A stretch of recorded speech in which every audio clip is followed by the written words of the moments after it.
Hello people, we're now streaming, I hope with some success this week, over the internet, and we're about to open up on 147.475 megahertz with the usual Saturday night transmission.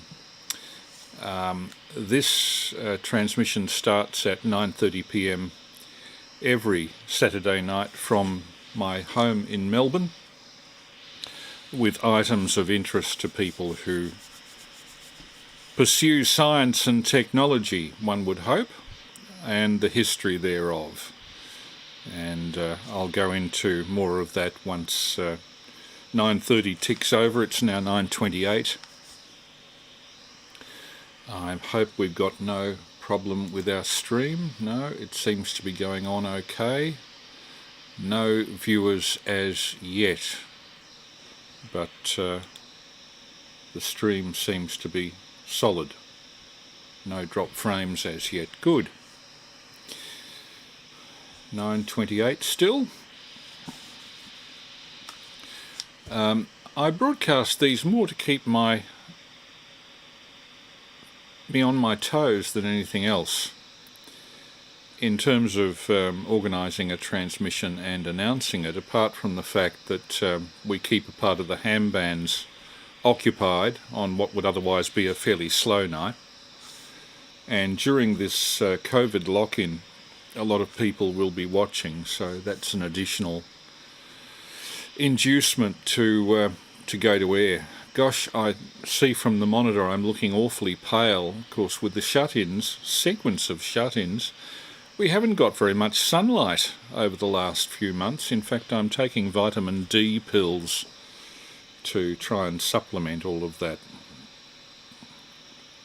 9:29, we're about to hit the big switch to go on the air. I hope everybody's keeping well. I note that there are 29 COVID infections today in Melbourne, so hope nobody watching is affected by that. It appears to be mostly restricted to the west of Melbourne. Anyway, we'll go on the air. Hello, this is VK3 Alpha Mike Lima with the regular Saturday night transmission of technical and documentary material on 147.475, and if you Google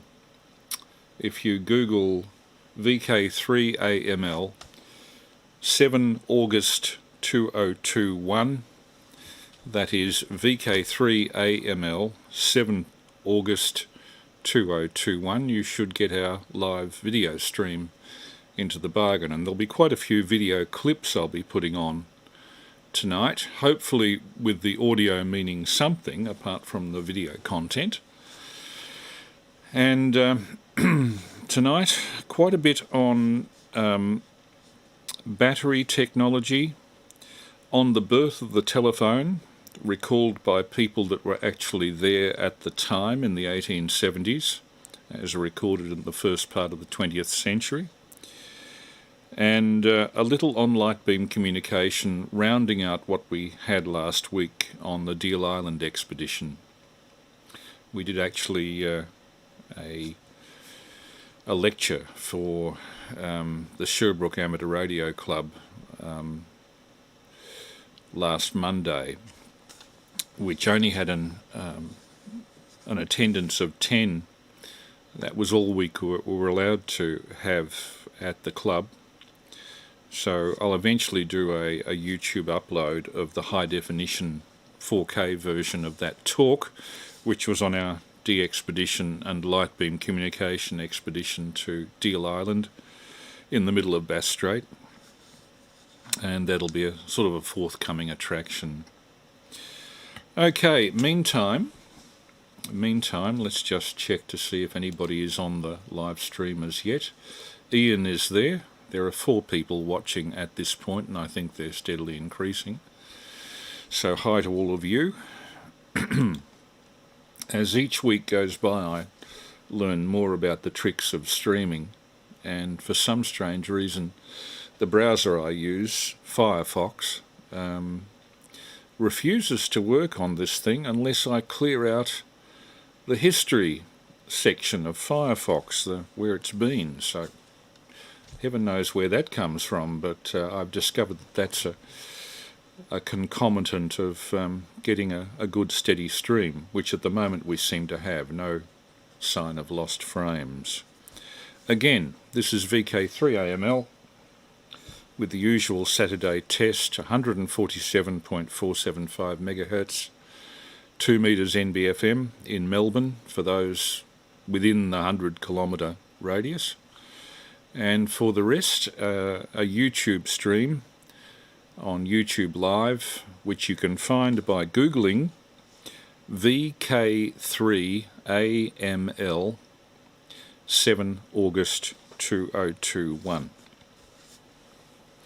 Okay, we've just had our first frame drop out, 59 frames lost. That's less than a second. Oh well, we'll have to live with it. It probably will improve as the night goes on. A bit of misinformation that I heard on UHFCB over the last week. An interesting bit of misinformation. Two guys were talking about sunspot activity, and correctly one of them said the peak of sunspot activity and good HF communication at the high end of HF occurs every 11 years in a cycle. But the two of them also seem to think that the Earth's magnetic field reversed north for south every 11 years too. They got that a bit wrong. The actual changes in the Earth's magnetic pole, reversals from north to south, happen approximately every 750,000 years. And the last time it happened, man was a hominid ape just emerging from caves. So I don't think we're likely to see the change in our lifestyle, in our lifetime. Although apparently the change, the swap from north to south, is due sometime in the next few thousand years. But I think you'd be more likely to win Tats Lotto than see that happen. So to give some basis in science for that reversal of the Earth's magnetic field, I thought I'd play a 10-minute extract from a lecture given to the Royal Institution in London by Dr. James Jackson back in 1995. This was a lecture called Planet Earth, An Explorer's Guide, a guide to the internal workings of planet Earth. And let's have a listen to that now. Dr. James Jackson, courtesy of the Royal Institution in London. Now, it wasn't just in the oceans that people were looking at magnetism. Magnetism was a popular thing to look at in the 1950s, and people were also doing it on land. And in particular, they were looking at magnetism in rocks. Now, volcanic rocks in particular form, like this one here, this is a volcanic rock. Volcanic rocks form from molten lava, which erupts at the Earth's surface and then cools. And the rock contains little tiny grains of iron oxide. And when they cool, they become magnetized. And they become magnetized in the direction of the Earth's magnetic field. And then the rock itself can become a little magnet. Let me show you that this rock here is a little magnet. Here's a compass needle pointing north at the moment. I can actually make it move by pushing this magnet around. So rocks can become magnetized. Now, volcanic rocks that form today become magnetized in the direction of the Earth's magnetic field today. That's what you would expect. But some magnetic rocks, or some rocks, were magnetized apparently backwards. Let me explain what that means. Here is a bar magnet, and the Earth's magnetic field looks like that from a bar magnet. Now, if I produce this is a magic wand which has another magnet in here, and this magnet can move around here. If I bring this magnet close to this magnet here, move it around, you'll see that the yellow end of my wand is pointing to the red end of this magnet. Now, if I reverse the magnetic field in this sample here, so supposing this was my rock with a magnet inside it, When I say it's reversed, magnetized backwards, what I mean is it's like that. Now, instead of the yellow end of my magnet pointing to that, the red end will.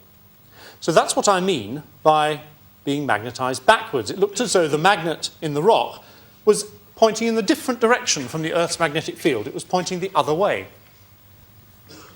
Now, we don't measure the direction of the magnetization in rocks by this kind of magic wand. We use a much more sensitive instrument, which is like this thing here.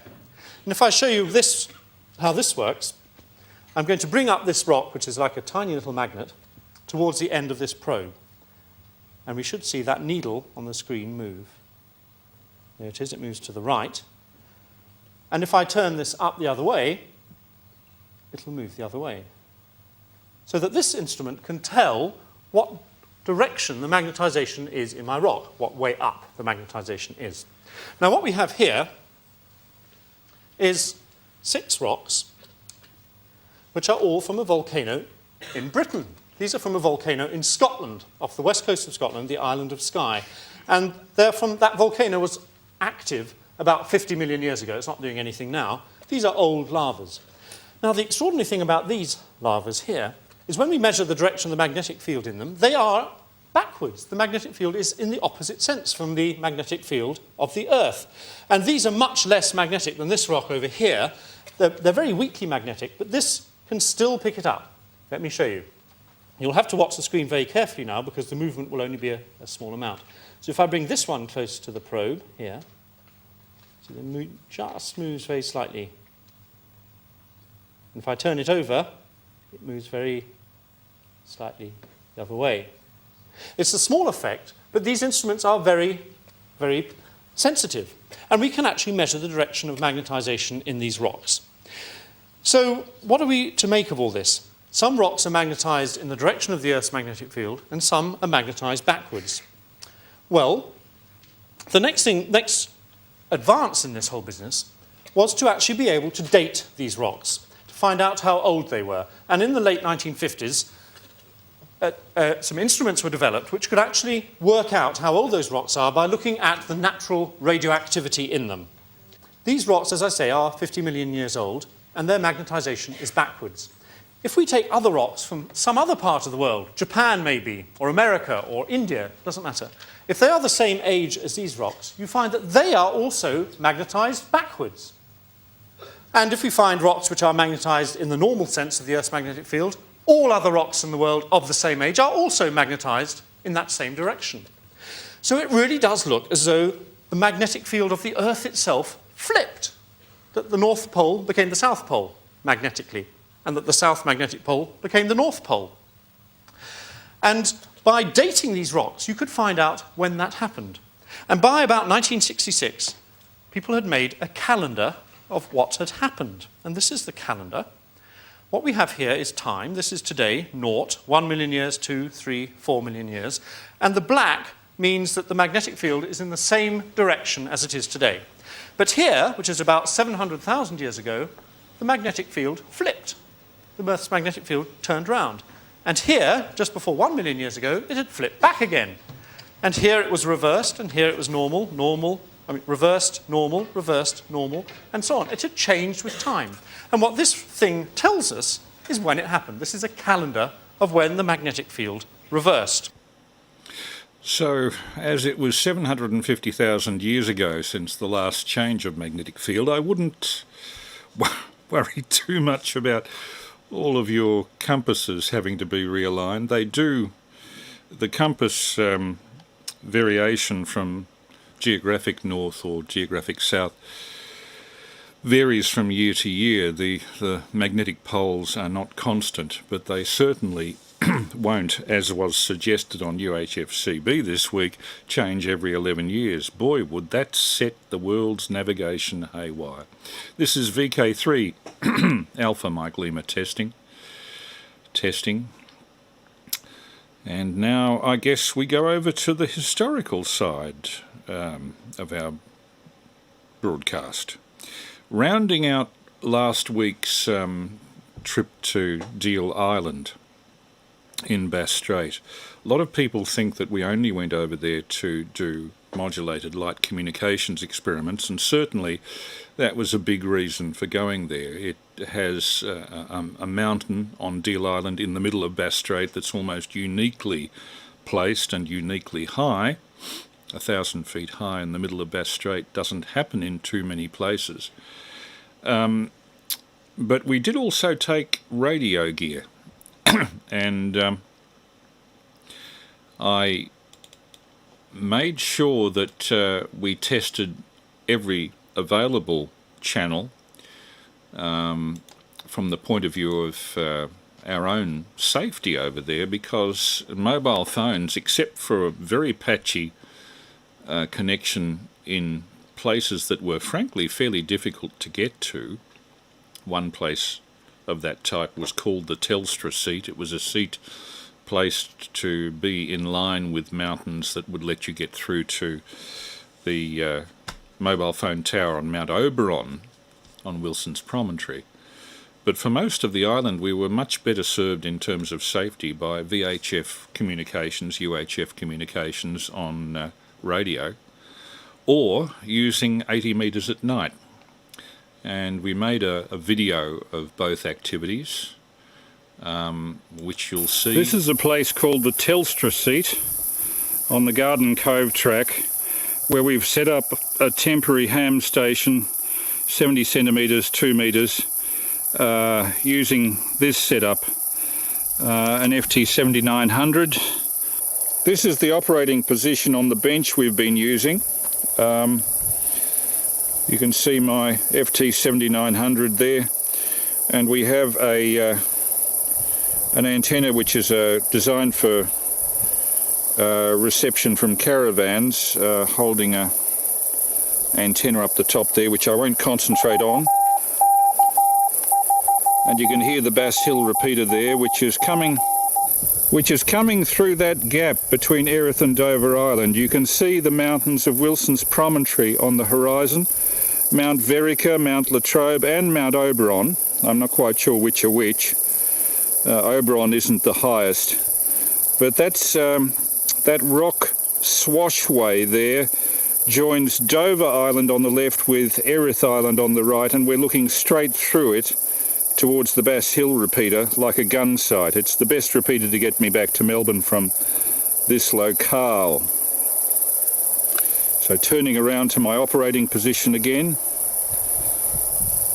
there it is. I've been sitting there for most of Monday morning, chatting. I believe you're doing something with light communication. Justin VK7 Tangle Whiskers, I think something similar across that strait at one stage. I'm not sure if that's the same thing you guys are doing, but good for you guys to get out there, and I'm glad you've got some decent weather. VK3AML, VK7 Echo Victor. 213 kilometres away at Burnie, we were recorded by Mike. VK7MD recorded this. Echo Alpha Lima. His name's Chris, and he's VK3AML. So, yeah, Chris, say hello to Mike. That's Mike over in northwest Tasmania. He's up near Mount Duncan. Actually, he's right underneath Mount Duncan, as I recall. Yeah, so VK3AML. Give 3VK7 Mike Delta a call. Up.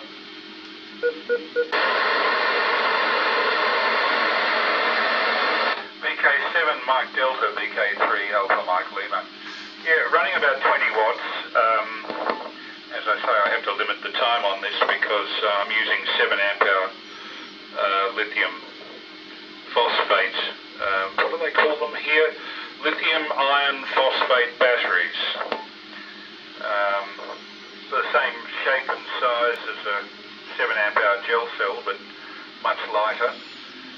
The antenna is a Diamond VX50 vertical that's tied to a 3-section extendable caravan TV receiving antenna mast, and that in turn is tied to a garden seat that I'm sitting on halfway along the track from the Deal Island Lighthouse settlement to Garden Cove, where we're camped. I'm amazed. A couple of people from the Burnie area have been saying they're getting me direct. I can't quite understand how we do that. But anyway, across to the VK7 station. VK3 Alpha Mike Lima portable VK7 on Deal Island.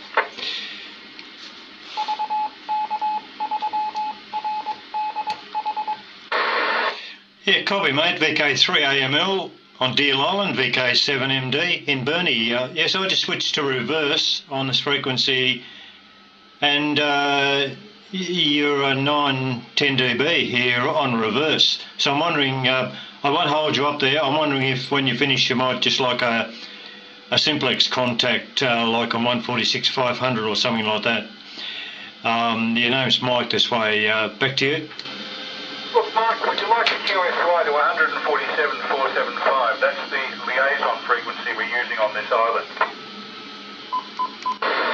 Okay, I can do that. 147.475. I'll wait for you there.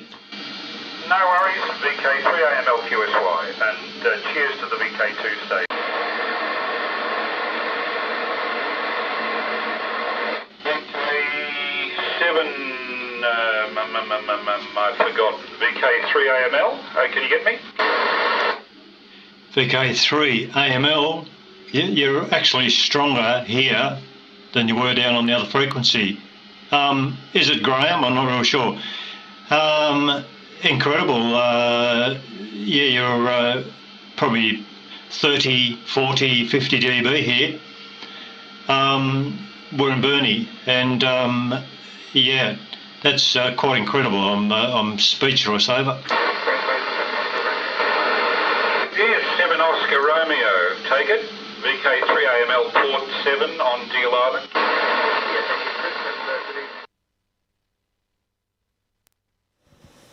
And then we had our HF activity.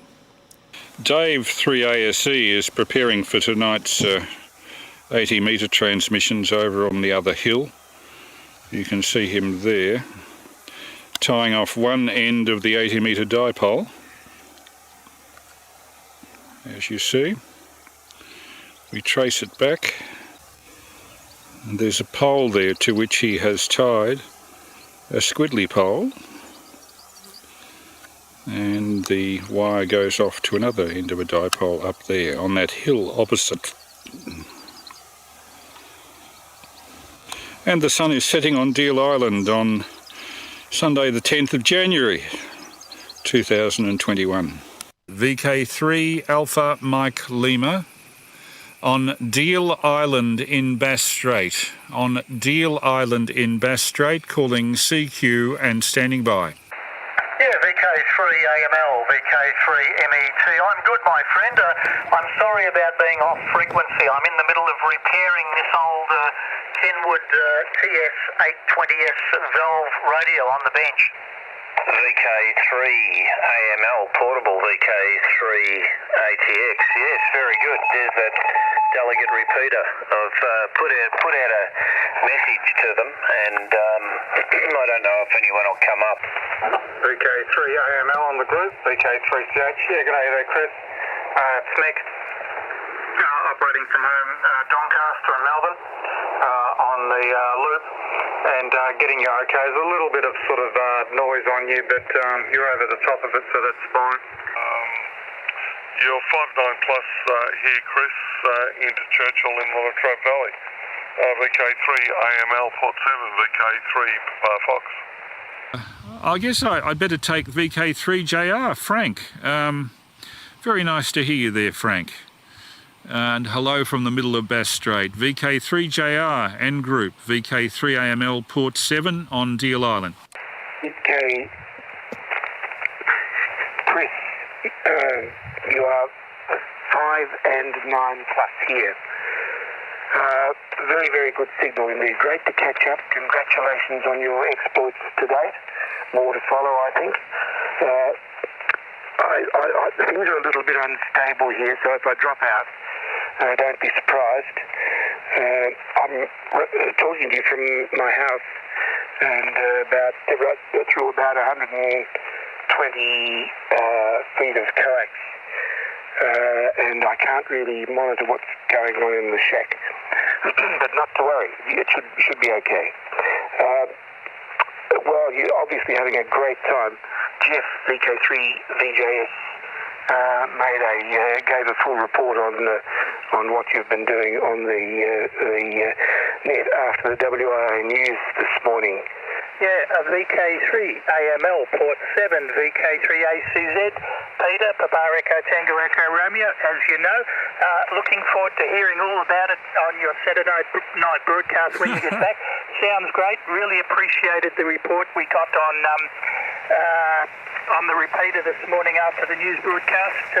Hope you're hearing me okay. You're 5x7 into Baronia there. Back to you, Chris.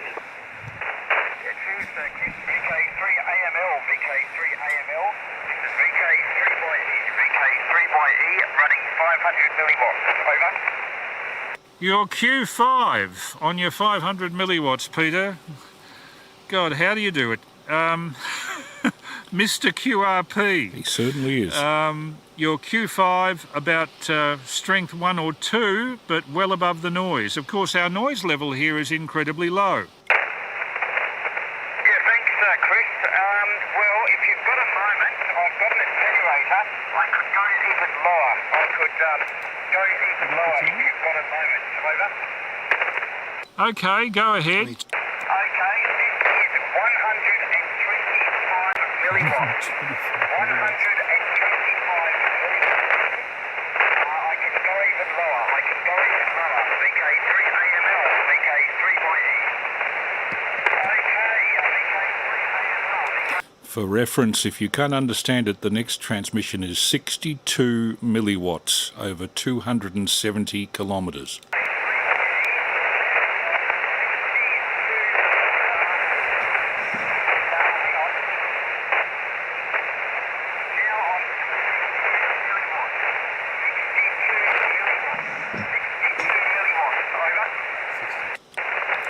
Now 30 milliwatts.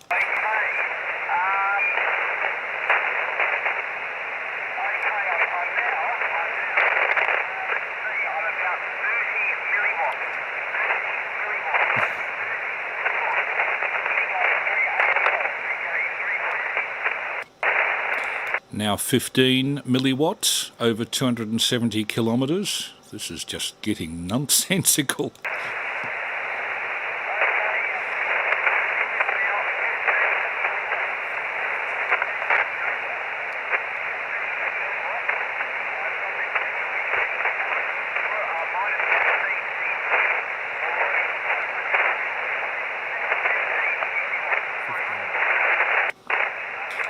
And now 8 milliwatts, transmitted by Peter 3YE from Chelsea to us on Deal Island, 270 kilometres, and yes, we could still hear him. Not very well, but...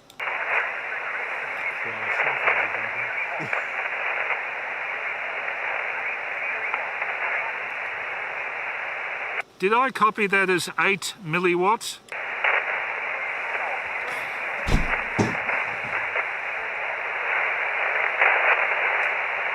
No, I'm afraid the incredible shrinking man has just shrunk into white noise. This is a final shot of the group, with the exception of me behind the camera, outside the 1848 vintage Light Keepers station. Henry on the left, Dave VK3ASC in the middle, and Steve VK3SL on the right. This is on the Monday. We're heading off 8 a.m. tomorrow from our campsite. So this is the end. And it certainly was. That was video shot on Deal Island in the first couple of weeks of January. Certainly it's a place that gets a grip on you. It's a very beautiful place.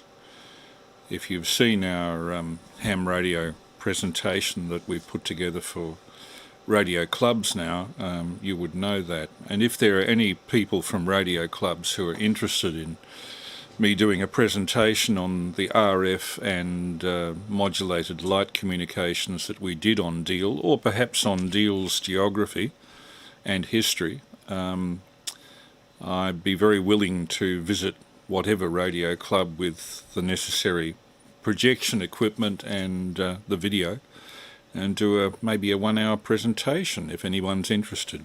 This is VK3 Alpha Mike Lima with our regular Saturday night transmission and a concurrent YouTube live stream, which you can find by Googling the phrase VK3AML 7 August 2021. Again, you can Google VK3AML 7 August 2021, and you should not only hear the audio, considerably better quality than on radio if you're more than 100 kilometres away, but also the video component. VK3 Alpha Mike Lima. Now, one item from last week's transmission that was unfortunately interrupted by the collapse of the YouTube stream was the W6 to VK3 light beam communication that I did when I was over in California in 2008. I got together with Clint, KA7OEI, an on-air friend, also a brilliant engineer who's done a lot of work on optical communication, and he suggested that he should take a week off work and drive down to Southern California so that both of us could meet one of the pioneers of optical communication, Bob Legg, W6QYY. And Bob had been involved with NASA in the days of the Ranger unmanned moonshots in the mid-60s. He was in charge of designing the power equipment for Ranger 7, the first satellite that hit the moon, that successfully sent back images as it was falling towards the moon. I think that was back about 1964 or thereabouts. And we took some modulated light gear down to show Bob Legg and set up a demonstration between two little hillocks near Bob's home, which is at a place called Yucca Valley, YACCA, somewhat to the east of Los Angeles, not that far from Palm Springs. Anyway, let me take you back to 2008 and Clint and I in California with a demonstration of modulated light there. We only got the first half of this off last week before the stream broke down, so I hope it's all going well. Yucca Valley Optical QSO, 2nd of February 2008. Well, this is Clint, who's driving the car. Say hello to Australia, Clint. Hello. Don't keep your head on the wheel. Out beyond him is the Mojave Desert out there, which is a pretty large amount of nothing. Another sagebrush and trees. Yes, more trees, sand, salt pans. Around to the right, the mountains are the San Bernardino Mountains. So apparently there are houses out here, but God knows what sort of person lives in houses like these. Hopefully Yucca Valley will be a little bit more civilized. This is around 10:20 a.m. on Saturday the 2nd of February.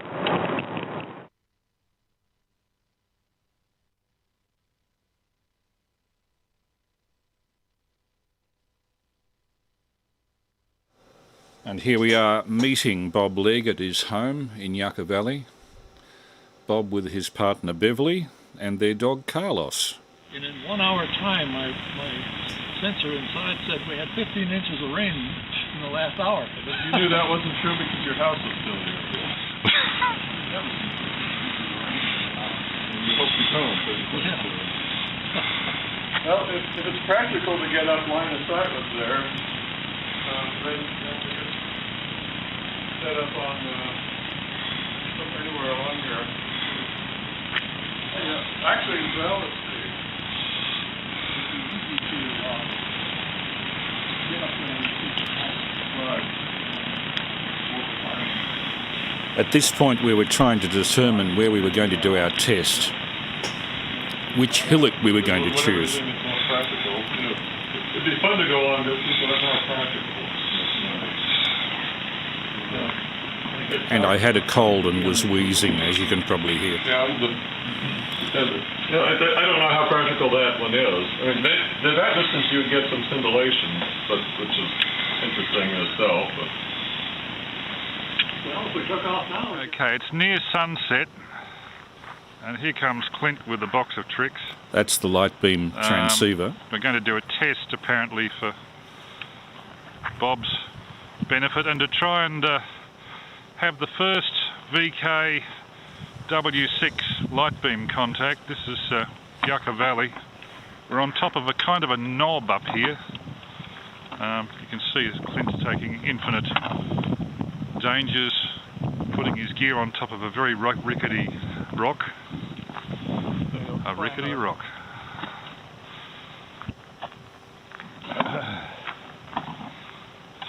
Whoa! That's not too bad there. And for the first time in my life, I'm having to dodge cacti. Okay. This is desert country. All right, that should work. Okay. You're going to take your digital audio recorder with you to do a bit of logging? Yeah, in fact, I'll leave one with you and show you how to run it. Okay. Ooh. So we'll have two-way full transmit and receive logging. You're going to leave that on audio transmit? And whereabouts are you going to head? Somewhere up in those piles of rock up there? I believe I see a road. See that tower up there? On the bottom of the hill, I see a road. All we need to do is get over there to the bottom of the hill. All right. That should be line of sight. Yeah, well, down the bottom there you should be in slightly better temperatures than up on top. Well, we only need to go up high enough to see this place. Yeah. Oh, that's interesting. There's a flashing light over on that tower over there. When you have a moment, come back and I'll show you how to run the audio. Okay. Let's have a close look at this. There's the light beam transmitter. One of the smaller ones. And their house is back over here, so I'll dodge through all of the cacti. Just hope to God there are no snakes or scorpions or whatever it is they have in the Mojave Desert here. Dear, dear, dear. This is the evening of Saturday the 2nd of February 2008. Bob Legg's place up here. Out in the scrub, desert, whatever.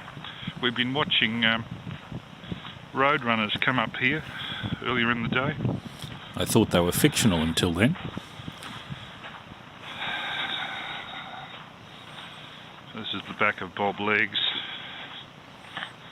and I better close this in case. There we go. Okay, here's the audio. Here's the little audio recorder. Right. This is the power switch. I'm going to switch off the video so I can see this being done. Okay, and we're aiming up in. Off at the moment. We're aiming up in that direction towards the saddle that you see. Yeah. So this is preliminaries to a test of light beam over about, I'd say, a 10 mile, maybe 15 course. Later that evening, the final setup. This is Clint setting up the equipment.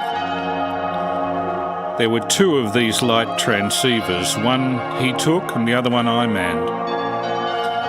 Range between the two was about, I think, about 5 miles.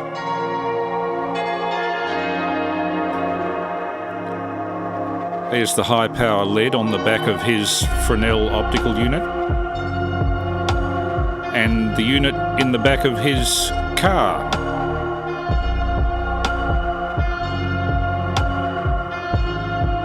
Pardon the music.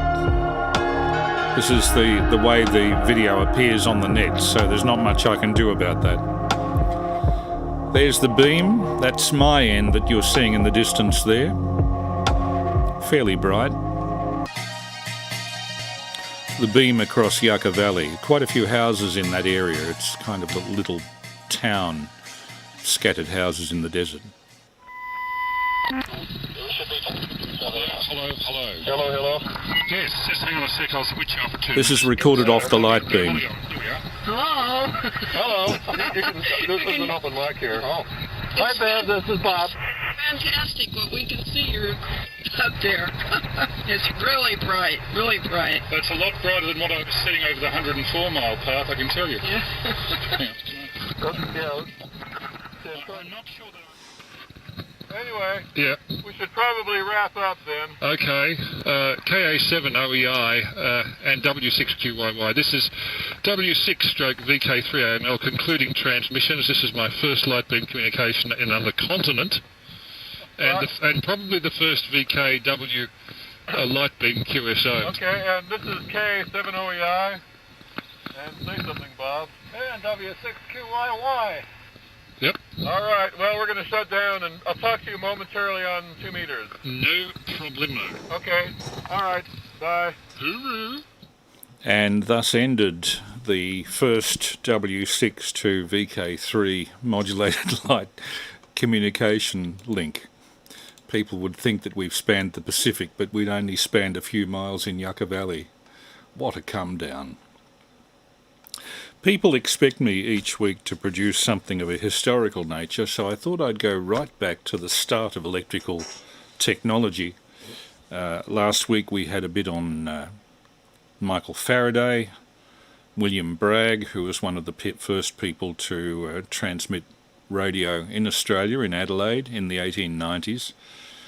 But this recording that I'm about to play is probably the earliest, the furthest back that we can go with a first-hand account of the start of one form of electrical communication. Thomas Augustus Watson, Thomas Watson, was the assistant to Alexander Graham Bell. At the time the telephone was invented in about 1875-76.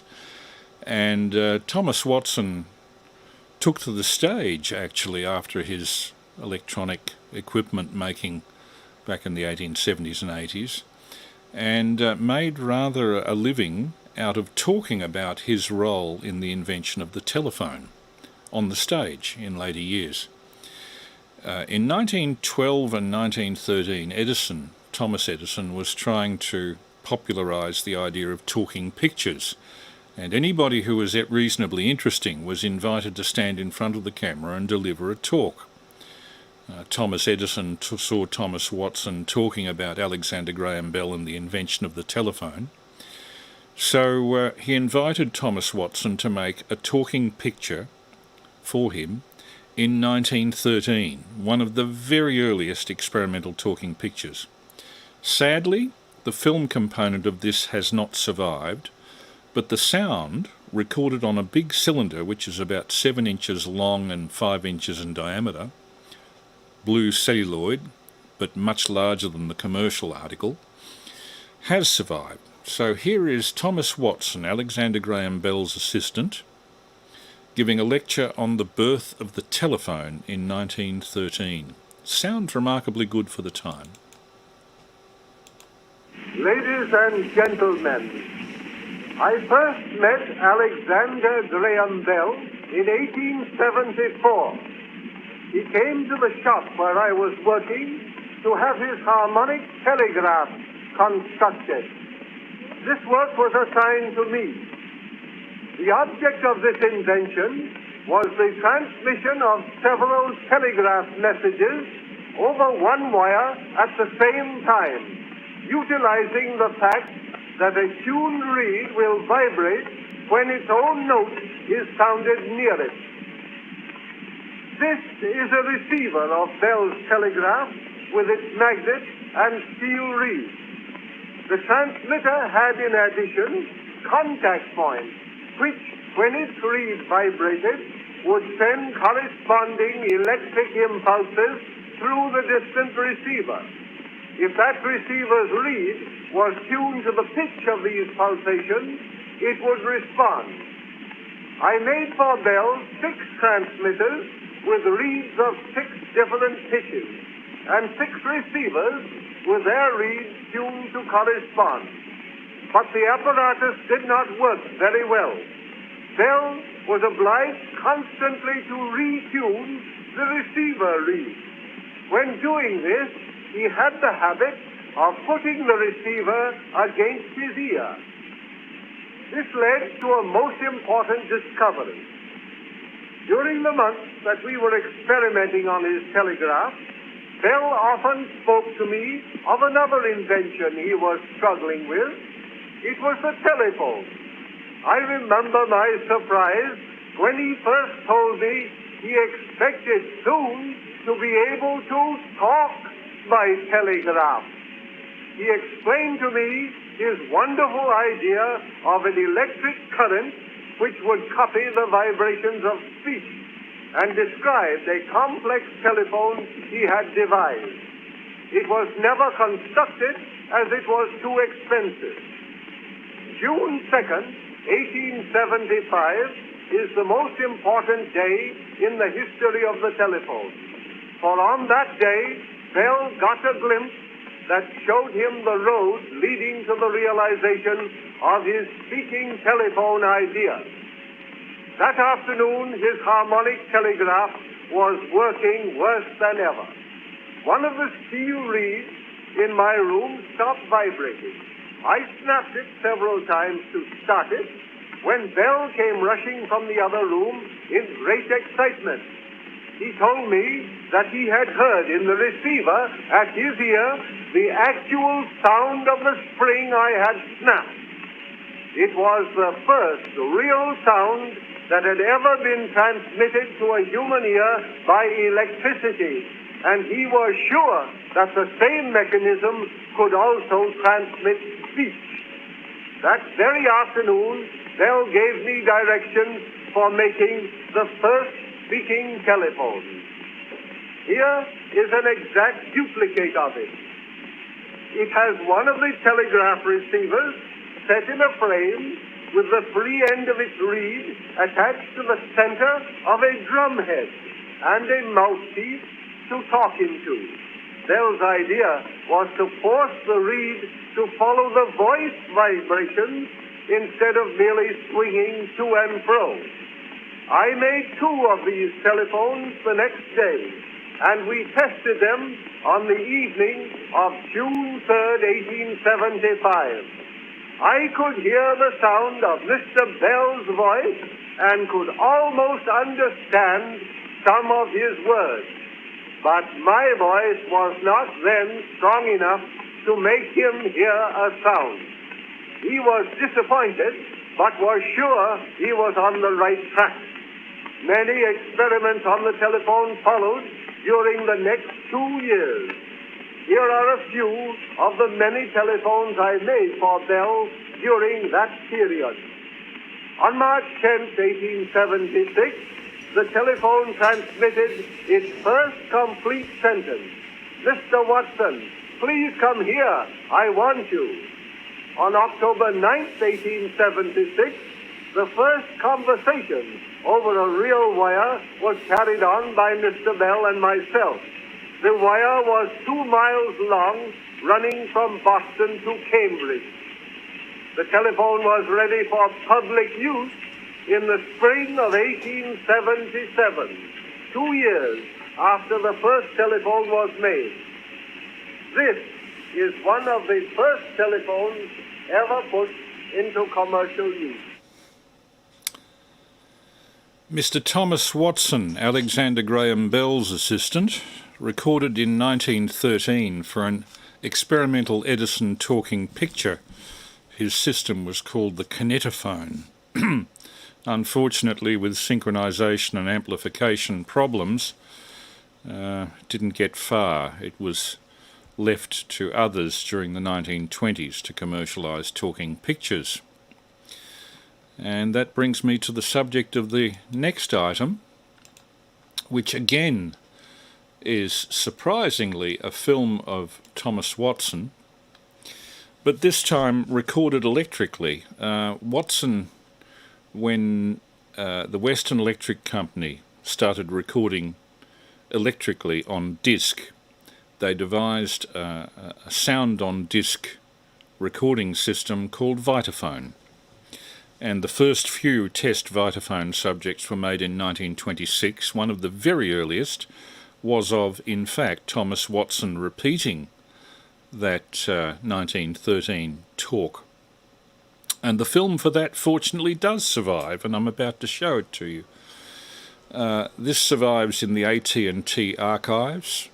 The previous recording was held by the Edison National Historic Site at West Orange, New Jersey, the old Edison Laboratory, which is now preserved as, I suppose you'd call, the National Trust property. You can go there and see the original laboratories where all of this stuff was done. Anyway, this is the Vitaphone film of Thomas Watson, introduced by a member of AT&T, and in spite of the date 1930 that's on this film on the visuals, the date of this is actually June 1926, so this is a very, very early talking picture made by Western Electric Vitaphone. Mr. Watson, come here. I want you. Those are the words famously spoken by Alexander Graham Bell to Thomas Watson in the very first phone call. They are documented here in Watson's own hand on the pages of his notebook dated March 10th, 1876. Thomas Watson heard this message coming from the first operational telephone, which looked like this. The message was transmitted through this very wire. But the story that Tom Watson told later is even more dramatic. It says that Alexander Graham Bell first spilled acid on himself and only then called out to his colleague. Sadly, that part of the story may have been a bit embellished by the call's recipient. You see, in the later years of his life, Watson threw himself into the theater. He took to the stage in the Shakespearean company, performed dramatizations of popular novels, gave lectures, and did speaking tours. This culminated in his autobiography entitled Exploring Life, published in 1926. It is here that we first learn of the acid spill that supposedly preceded the famous phone call. But in truth, there was no such dramatic spill. Watson didn't mention it in his notebook, nor did Bell in his. In fact, we know there was no spill because Watson's granddaughter, while writing her family's memoirs, uncovered a letter in which Watson confesses to the embellishment because, quote, the first recorded message was commonplace. There was little of dramatic interest in the occasion. Perhaps it is due to the world's love of a good story and the fact that it was told long after Bell had passed and could dispute it. Watson's more dramatic version has become the story of record. Still, no matter how the tale is told, it's always a good one. And I hope you enjoy this 1930s dramatization of that fateful first call. It's actually 1926. Titled, Dramatic Episodes in Telephone History, The First Call. Titled, the first instruments designed by Alexander Graham Bell to carry speech by wire were built for him by Thomas A. Watson, then a young mechanic in Boston. 50 years later, in 1926, Mr. Watson himself tells the story of these epoch-making experiments. June 2nd, 1875 is a most important day in the annals of the telephone, for on that day, guided by the light of his own wonderful theory, Bell found the road leading to the realization of his speaking telephone idea. On that afternoon, his harmonic telegraph was working worse than usual. One of the steel reeds in my room stopped vibrating, and as I snapped it several times to start it going thus, Bell came rushing from the other room in great excitement and told me he had heard in the instrument at his ear the actual sound of the spring I had snapped. It was the first real sound that had ever been transmitted to the human ear by electricity, and Bell was sure that the same mechanism could also transmit speech. After successfully repeating the experiment by vibrating over a magnet all the different steel springs we could find, Bell sketched for me before we parted that same night the first electric speaking telephone, beseeching me to have it ready to try the next evening if possible. Following his directions, I constructed the first speaking telephone and had it ready for trial on the evening of the next day, June 3rd, 1875. Here is an exact duplicate of that first telephone. It has one of the telegraph receiving instruments set in a frame with the free end of the reed attached to the center of a drumhead and an opening to talk into. Bell's idea was to force the reed to follow the voice vibrations instead of merely swinging to and fro. When we tried it, I could hear the sound of Bell's voice and could almost understand some of his words. But my voice was not then strong enough to make him hear a sound. He was disappointed, but was sure he was on the right track. Although many experiments on the telephone immediately followed, it was not until March 10, 1876, that the telephone transmitted its first complete sentence, "Mr. Watson, come here, I want you."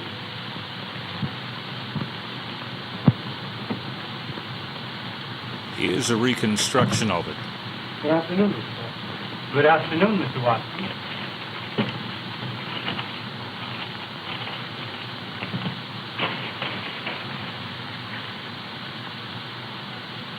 There it is. That is, I think, just as you wanted me to make it. Yes, that is right. Diaphragm, platinum rod, cup, glue for regulating the immersion. That is all right. Now to connect it in. He's not going to win the Nobel Prize, folks, nor is he going to win the Academy Award for this. This ought to bring us a step nearer our goal. But if it is a failure, we shall nonetheless have advanced a step. We shall know that it is not right. But I am confident this will prove to be a little better than anything we have done before. We are ready. Well, here is the receiver. Now to test it.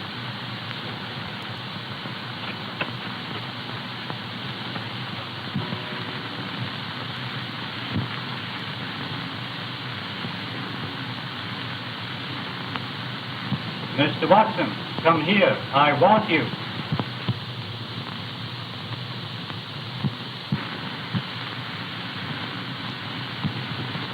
Mr. Bell, I heard every word you said.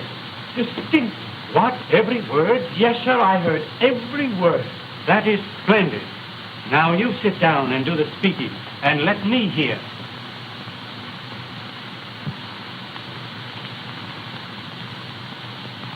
How do you do, Mr. Bell? Can you hear me? Can you hear me, Mr. Bell?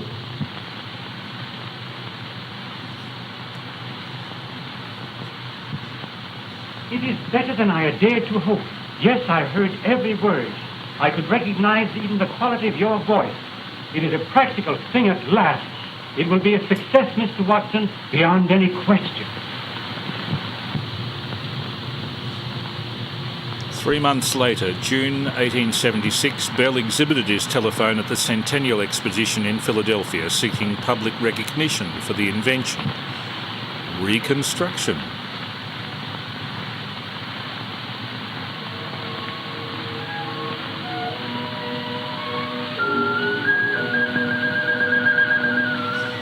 The judges were about to adjourn without examining Mr. Bell's exhibit when Dom Pedro, Emperor of Brazil, who accompanied them, recognised the inventor from a former meeting in Boston. Ah, Professor Bell, I am delighted to see you again. And how are the deaf mutes of Boston? Very well, I thank you, Your Majesty. And my exhibit was to have been the next thing on the program. What? Have you invented something? Yes. This is an apparatus for talking over a telegraph wire. Well, then, we must see that without fail. Where is it? Wait, Your Majesty. It is up this way.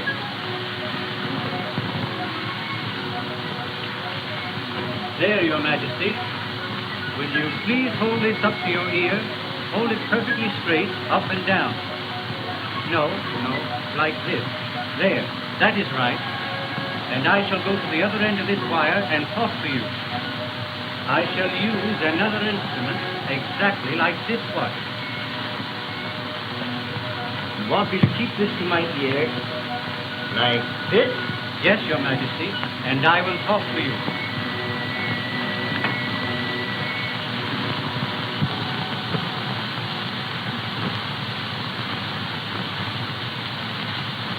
I will recite for you some lines from Shakespeare's Hamlet. Talk!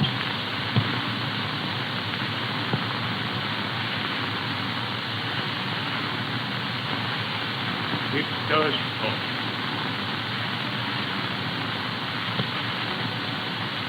It is remarkable.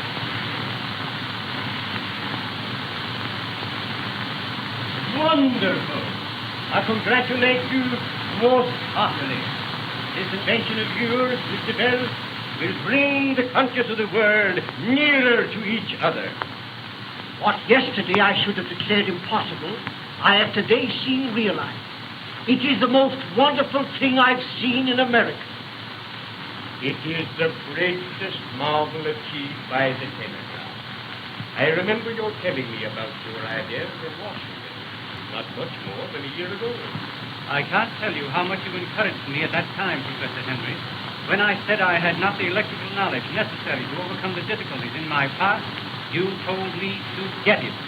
Those 2 words gave me the determination to go ahead. What you say is the greatest reward the scientist can have. This invention is yet in its infancy and is susceptible of great improvement. It has a great future. The signal recognition turned into a tide. The success that followed is a familiar story. The telephone art was steadily developed, and in 1915 the transcontinental line was opened, with Dr. Bell in New York and Mr. Watson in San Francisco to dedicate it.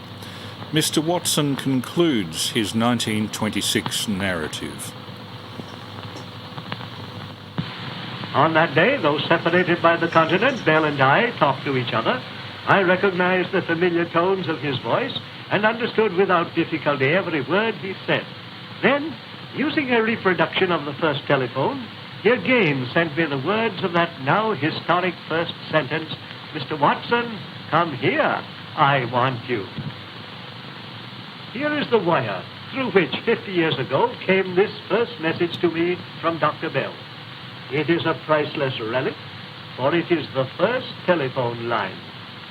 During the ceremonies of the dedication in 1915, it was made a part of the great transcontinental circuit, so that after many years, it again carried to me the thrill of that first message. Then my mind went back to the memorable 10th of March, 1876, when I heard Bell speak this first sentence ever transmitted by electricity. Now, I heard these first words again, and fate decreed they should be the last he ever spoke to me. Alexander Graham Bell has passed away, but his successors shall carry forward to still greater triumphs the work that he began, and as long as man exists, the art which Bell created shall endure.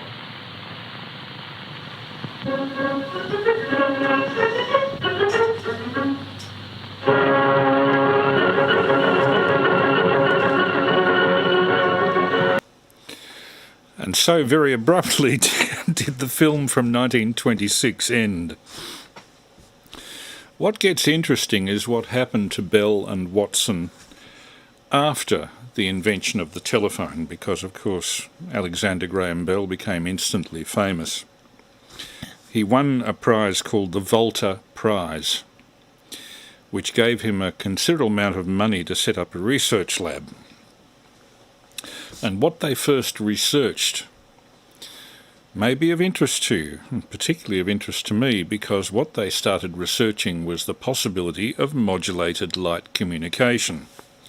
I'll read you a section of a chapter on a book on Alexander Graham Bell by R.V. Bruce called The Conquest of Solitude, and we take up the section after Bell had invented the telephone in the late 1870s. They're talking about the year 1879. In England in 1873, it had been discovered that the electrical resistance of the element selenium varied with the intensity of the light that fell on it. With the newlywed Bells arrived in 1877, English journals still carried occasional reports of experiments with that strange property of selenium. Mindful of Edison's success with variable resistance solids in telephones, Bell saw in selenium a way to outflank his rival's carbon button patent. He divulged his line of thought, it may be recalled, in his speech of May 17, 1878, before the Royal Institution. Quote, "If you insert selenium in the telephone battery and throw light upon it, you change its resistance and vary the strength of the current you might send back to the telephone receiver, so that you can effectively hear a shadow." Unquote. Bell brought back some selenium samples and, before the Dowd case engrossed him, tested the samples at MIT. But their resistance was too great for the experiment of hearing light, so he put off serious work until after the Dowd case. That was a case to do with legislation of patents for the telephone. Perhaps his long courtroom reliving of the telephone quest suggested a pattern of attack. Certainly the subsequent photophone campaign evokes a sense of déjà vu. Bell began it in Cambridge on October the 15th, 1879, by hiring a counterpart to Thomas Watson, who had resigned from the work, on terms much like those arranged with Watson in 1876, that is, $15 a week, a 1/10 interest in such of Bell's ideas as the assistant helped reduced to practice, and a 1/2 interest in any inventions the assistant himself made during the life of the contract. 25-year-old Charles Sumner Tainter, 3 months younger than Watson, had developed his mechanical skill in his father's carpenter's shop, and though he dropped out of school at an early age, continued to learn much through his father's subscription to the Scientific American and from scientific and technical books borrowed from the Watertown Public Library. When Tom Watson came into Charles Williams' shop in 1872, young Tainter had been there 2 years. Soon afterwards, however, in order to get on a projected expedition to observe the transit of Venus, Clark and Sons in Cambridge, Tainter took a job making chronographs, timekeepers, at the telescope firm of Alvin Clark and Sons in Cambridge. The plan worked. Tainter circled the globe in 1874-75 as the Transit Expedition's instrument maker. After 3 more years with the Clarks, Tainter set up his own shop to make experimental apparatus for Harvard professors, a chore the Clarks had done as a favour but were glad to let their young graduate take over.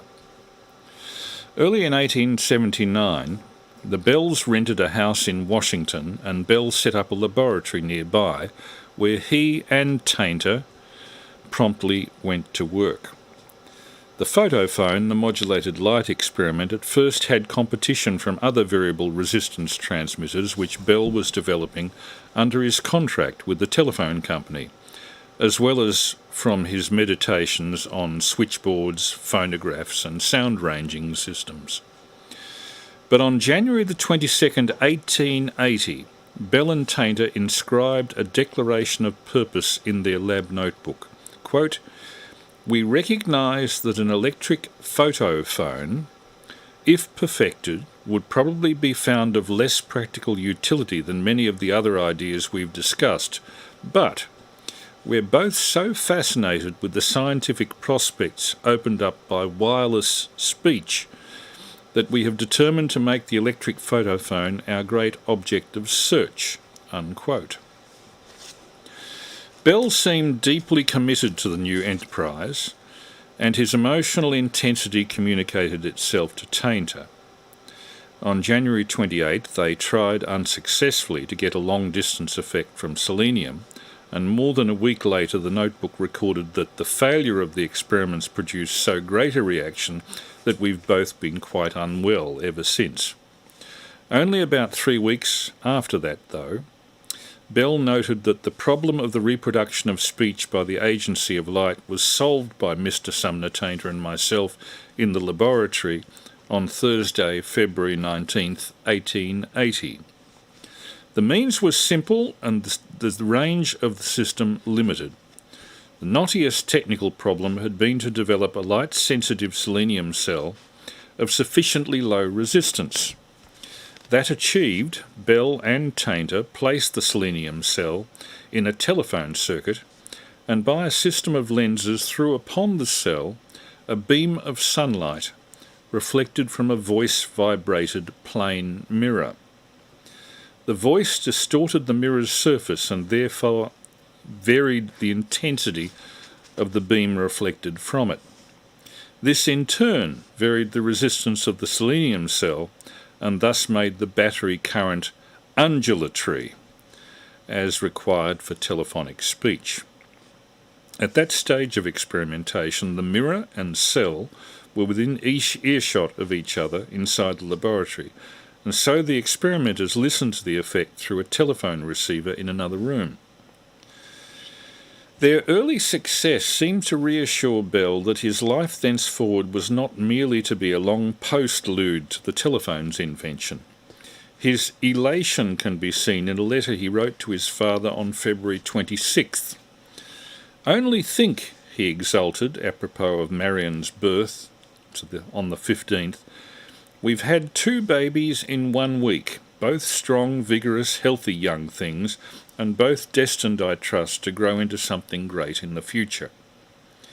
He gave his dramatic instinct to full play. Quote, "I have heard articulate speech produced by sunlight.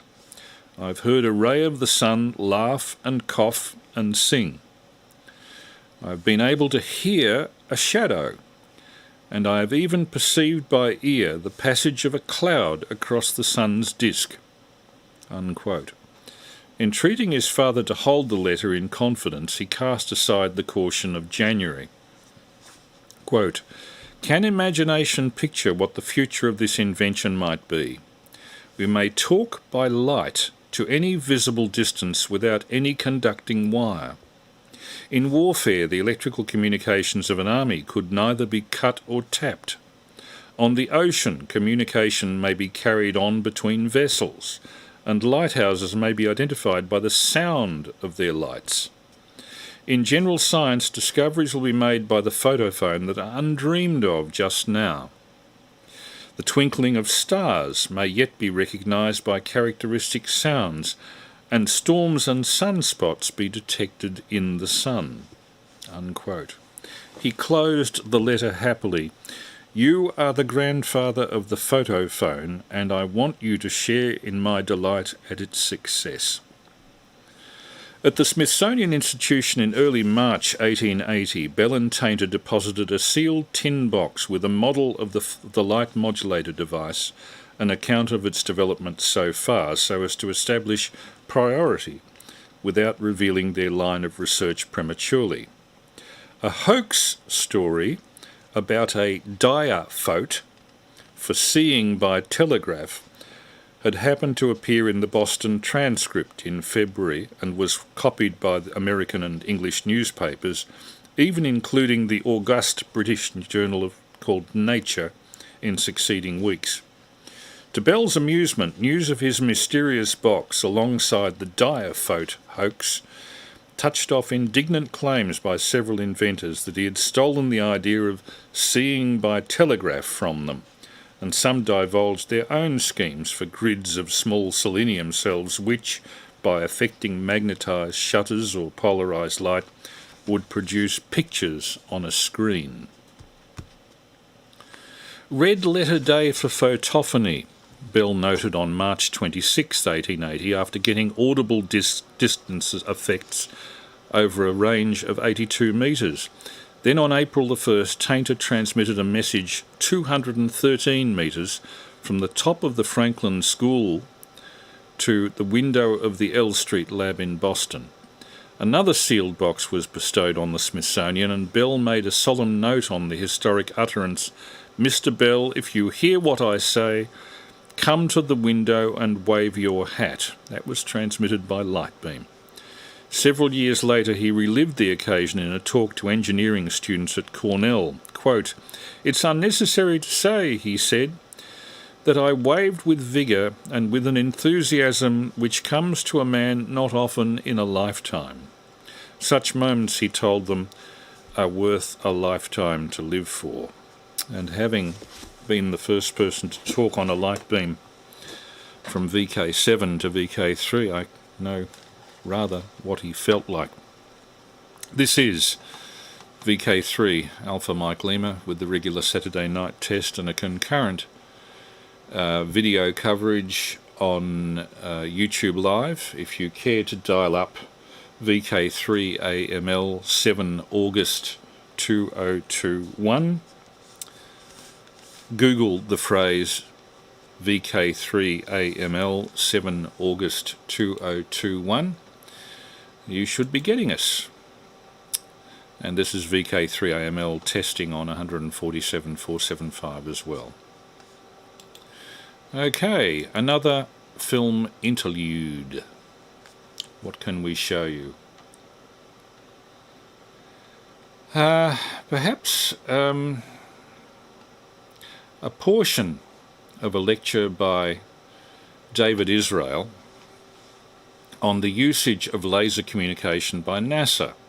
Since 2013, NASA has been progressively replacing RF links, space links between satellites, with much higher power and much more directed laser beam, modulated laser communication, and achieving link speeds of up to 300 gigs per second. That's right, 300 gigs per second. The first NASA shots to the moon, I think, had a connection speed of 4K. So here is David Israel giving a lecture on NASA's usage of modulated light for their space communication.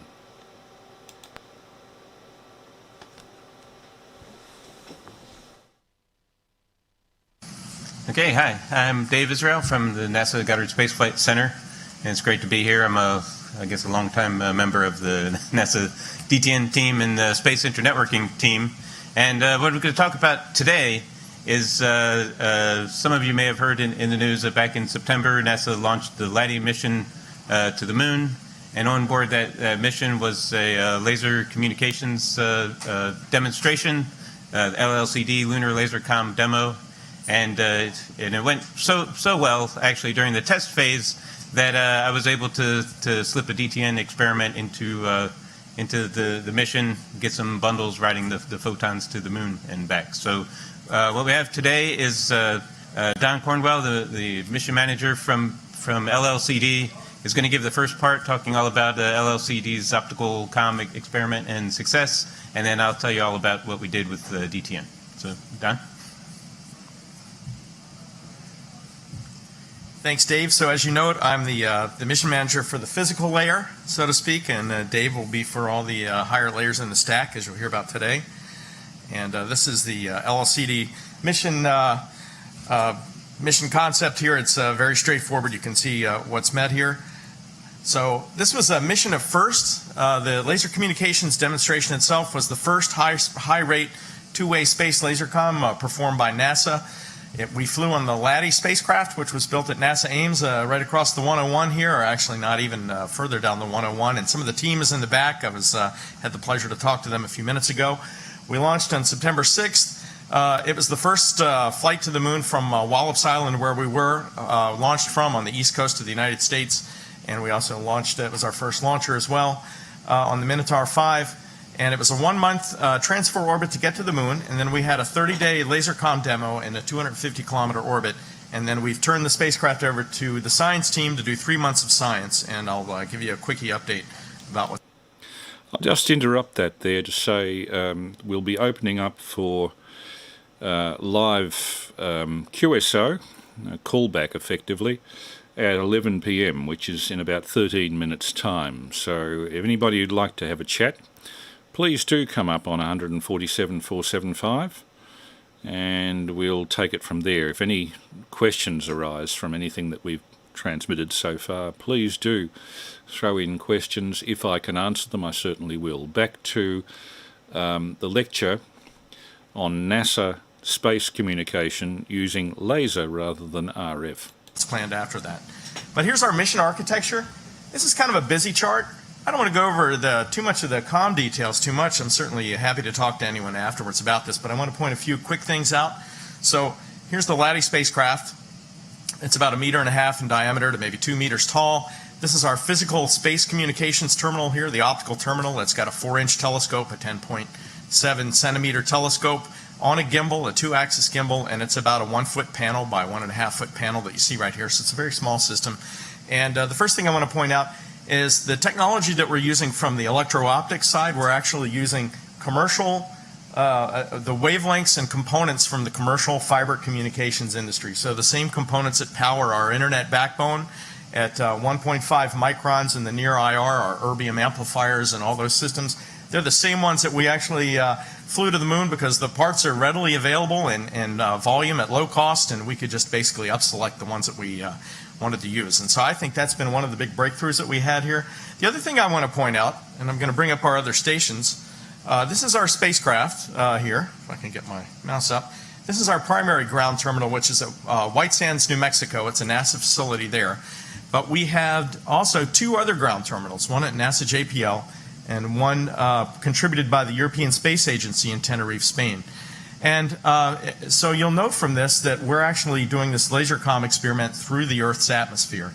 And so not only is optical communications technology, lasercom, a disruptive technology, but it is also a heavily disrupted technology because of the presence of the atmosphere, the Earth's atmosphere. And so this is why DTN is such a wonderful complement to optical communications in the future going forward. So just to give a quickie, and then Dave is going to tell you more, there's basically 3 time scales of the atmosphere that hurt us from a disruption standpoint. There's atmospheric scintillation and fading that happens in the millisecond time scale, and we take care of that in our hardware with our error correcting codes and channel interleavers. And then there is the delay of going to the moon and back, which round trip is 2.5 seconds. That's basic high school science. And then finally, we are very susceptible to clouds when they come by, and cloud outages can be seconds to minutes. And so I'm going to leave that to Dave, because that's where his DTN came in and worked its magic for us. So let me go to the next slide. This is one of our rovers as taken by one of our orbiters with an image that's 1-foot resolution. And here it is on the surface of Mars at the edge of Victoria Crater. And then Victoria Crater is buried down there somewhere in the southern hemisphere of Mars as we see it here. So we're at Google, and if we wanted to do a Google Maps of Mars at 1-foot resolution, that would be about 1.6 petapoints that would have to be collected. And at 1 bit per pixel, if you were going to use the best radio system that's been flown by NASA JPL to Mars, it would take 9 years at 5 megabits per second to get all that data back. So you'd be quite a while to get that. And as a matter of fact, it's not well known, but basically only 5% of the actual available time for our instruments at Mars are actually used, because the other 95% they just don't have the pipe for it. But if you could do 250 megabits per second, as has been proposed by NASA's JPL team as well for a design that they're looking at called DOT, you could get all that data back in 9 weeks. And so the higher data rates that are offered by optical communications will allow us to help break this bottleneck. But again, just remember, I said that the optical comm does have that issue with clouds, and so DTN is going to be a key part of anything we do in the future, in my opinion. So one other reason to consider optical, this is kind of a fun chart where you look at, compare equivalent isotropic radiated power, which is a way to normalize the effectiveness of different transmitting systems. And so here's one of our beloved NASA Deep Space Network antennas, a 34-meter antenna. It's an S-band system, which means it's at a carrier wavelength of our frequency of 2 gigahertz, and it takes 20 kilowatts to transmit that, and that has an ERP of 8.3 gigawatts. And you can see it's this big antenna. And here's the terminal that we flew on the LADI spacecraft. It's a 10-centimeter, 4-inch space terminal. It's at optical wavelengths, which means that the frequency is at 200,000 gigahertz, or 100,000 times higher in frequency and commensurately shorter in wavelength. We had a 1/2 watt transmit power, and the ERP is exactly about the same, 8 gigawatts.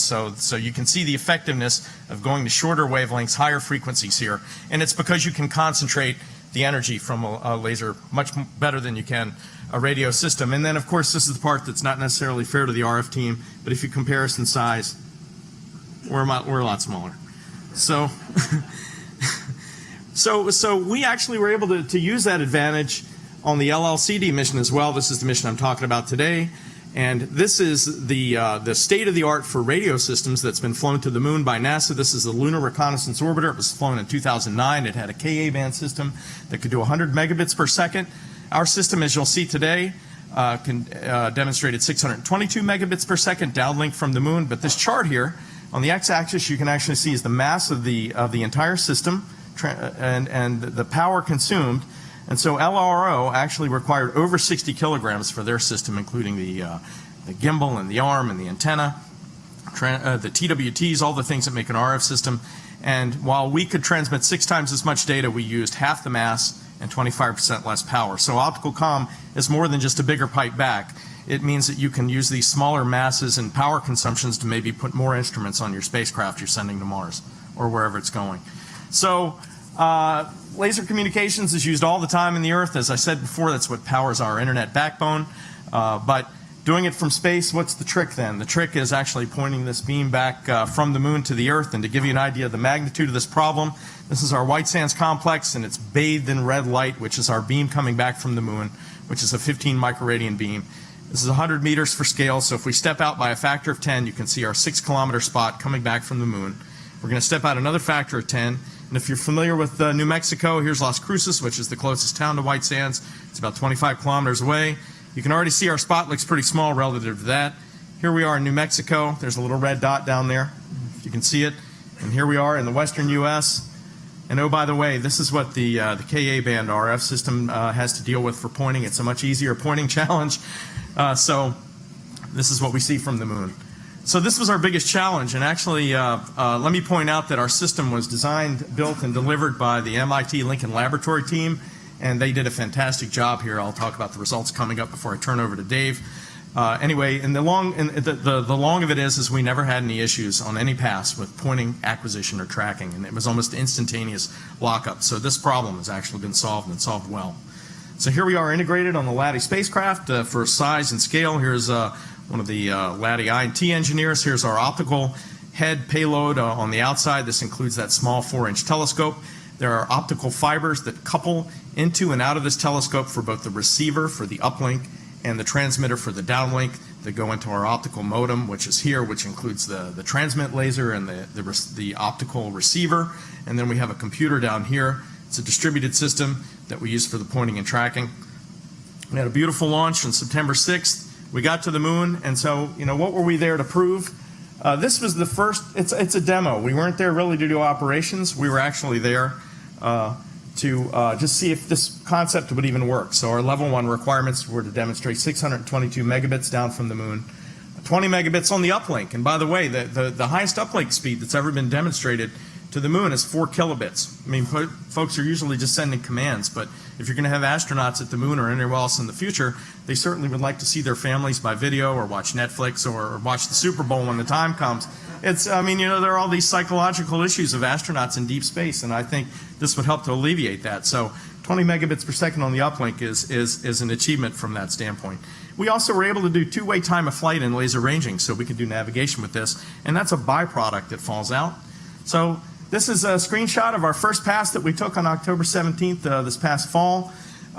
If you look up here in the top corner, these were cameras that were co-located with our telescopes, actually going through our telescopes, and that little red dot is the 1/2 of a watt of laser power, looking like a little star coming back to the moon from us, from the moon to us on the ground station.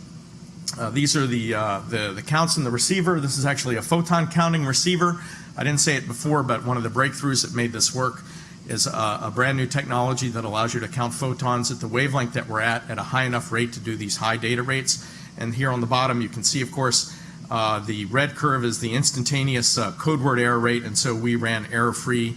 Basically, once we set the pass up, we could run error-free. And the blue is the 20-second average, so once this goes to 0, we're error-free for a long time. This is the physical layer.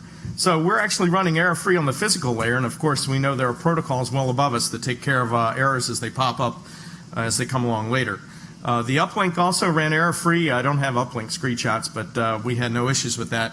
And so this is kind of a busy chart, but I'll just walk through it before I turn over the floor to Dave. What have we shown? We demonstrated regular and instantaneous all optical acquisition and tracking between the space terminal and the ground. We were error-free all the time, as long as there wasn't a cloud involved, on downlinks from 40 megabits per second all the way up to 311 megabits per second. And then we did also run 622 megabits per second pretty much all the time. We did have some small errors, a code word error rate below 10 to the minus 5, and our requirement was 10 to the minus 4. And this is the code word error rate, so after the error correction, the bit error rate's about 10 to the minus 7. We were error-free always on the uplinks. We did time of flight measurements for ranging. The next one is actually an important point as well. We were able to operate when the moon was at very low elevations. We tracked the moon across the sky, and so if you take your arm and extend it and look at your fist subtends about 5 degrees, and so we were able to actually communicate error-free with the moon just above the horizon. And if you think about that, that's impressive because you're going through a lot of atmosphere. It's one thing to go straight ahead, over at the zenith, but through all the atmosphere without having any kind of issues is a big deal.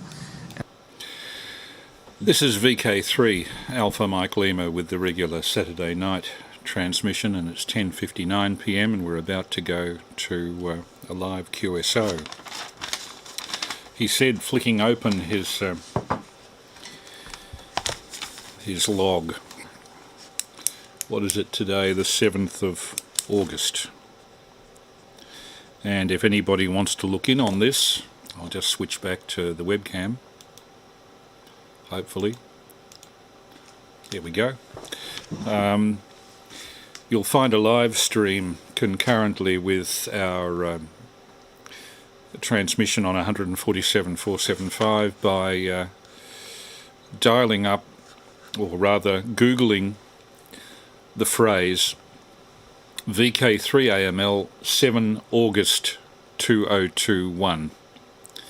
Again, Google VK3AML 7 August 2021. Now I'm hoping there'll be some people on 147.475 to come back to us.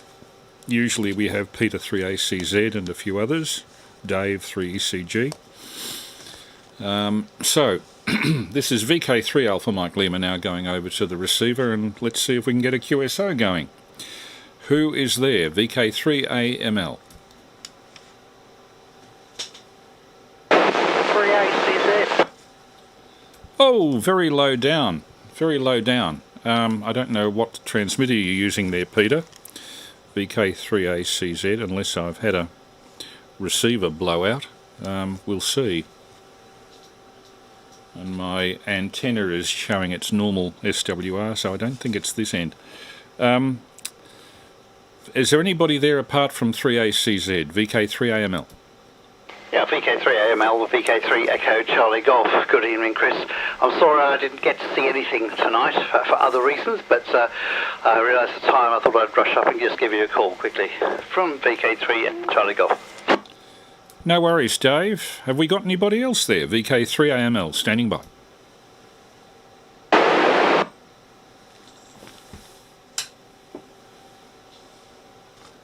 No, sounds like that's the usual crew is there. So, Peter, VK3ACZ, how have you been since our Monday exploits at the Sherbrooke Radio Club? and I hope you're on full power. VK3ACZ, VK3AML.